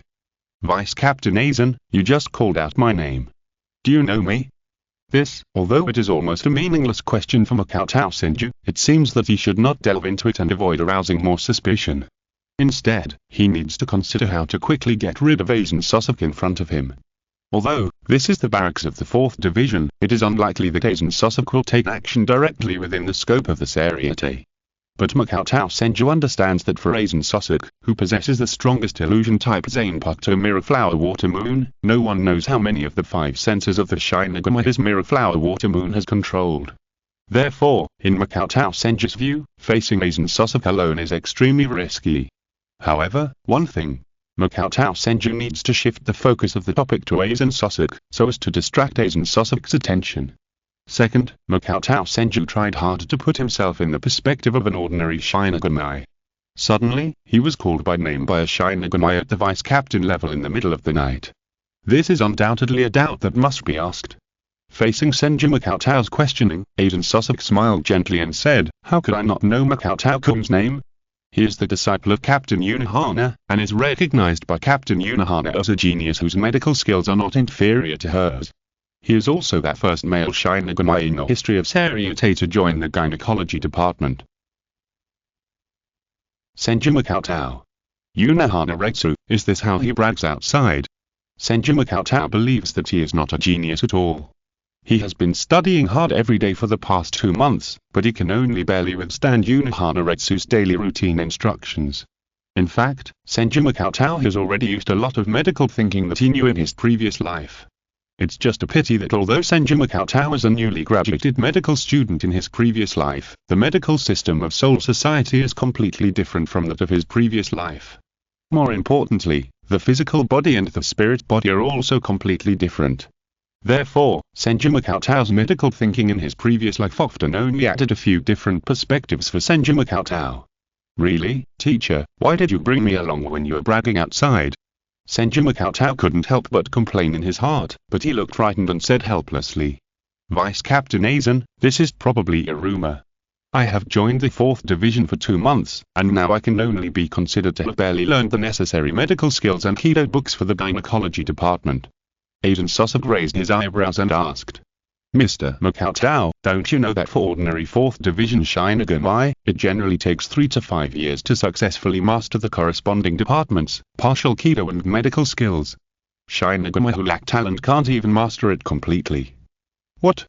At this moment, Senju Makoto was a little surprised. This common sense, no one told him.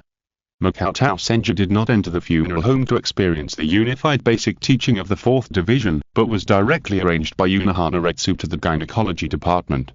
Later, he found that Aoki Riza, who had just joined the gynecology department, had already perfectly mastered the gynecology department's Kido and medical skills. Therefore, this also made Makoto Senju have a certain illusion that his talent was quite average among the average level of the 4th Division. No wonder, Unohana teacher directly allowed Aoki Riza to join the rescue team. "I'm afraid Aoki Riza has been learning Kido and medical skills since she was a child. She herself is also a talented person," Makoto Senju muttered softly, and instantly understood some small details that he had overlooked in the past. "Makoto, what did you say?" Aizen Sasuke asked with some confusion. Makoto Senju scratched his head and said like an innocent boy who suddenly realized something. "No, I just realized that I seem to have misunderstood something in the past." Aizen Sasuke stepped forward and patted Makoto Senju on the shoulder, saying with a warm and intimate look, "Mr. Makoto, your talent is quite remarkable. Please take care of the 5th Division in the future." Makoto Senju perfectly showed a flattered, simple boy who seemed to have never seen the world and only focused on studying Kido and medical skills. He responded to Aizen Sasuke's closeness as if he could not resist Aizen Sasuke's warmth. For a while, the atmosphere between the two sides seemed to be quite harmonious and friendly, with a sense of brotherly respect and humility. Just when Makoto Senju felt that it was almost time and was ready to find an excuse to stay away from Aizen Sasuke, who had been actively talking to Makoto Senju, mentioned it inadvertently. Mr. Makoto, if you want to separate your zanpakutō from your spirit, is there any way to do it? Makoto Senju, slightly startled, then looked at Aizen Sasuke unexpectedly, and answered in a silly way while being alert. Vice Captain Aizen, is there any need to ask? Of course, just reach out and pick up the zanpakutō, and then put it on the ground beside you. No, Aizen Sasuke pushed his glasses that were reflecting light under the light, making it difficult to see his eyes clearly, but he asked in a very gentle tone. It's not this separation, but a complete separation, which means to extract the power of the god of death from the normal spirit. Senju Makoto. At this moment, Senju Makoto was shocked. This kind of thing, is it really appropriate to ask me so bluntly? If you don't know, I almost thought that I was an accomplice with you, planning to do something big secretly. Immediately, Senju Makoto made a reaction that was consistent with his image positioning, a little panicked, but also a serious reminder. Vice Captain Aizen, this is a very dangerous idea, and the Seireitei will never allow it. End of this chapter. Thank you very much for reaching the end. Don't forget to like. Looking for more exclusive content and immediate access? Subscribe to our Patreon. Remember, every like, subscription, or donation encourages us to continue. Thanks to everyone, see you in the next video.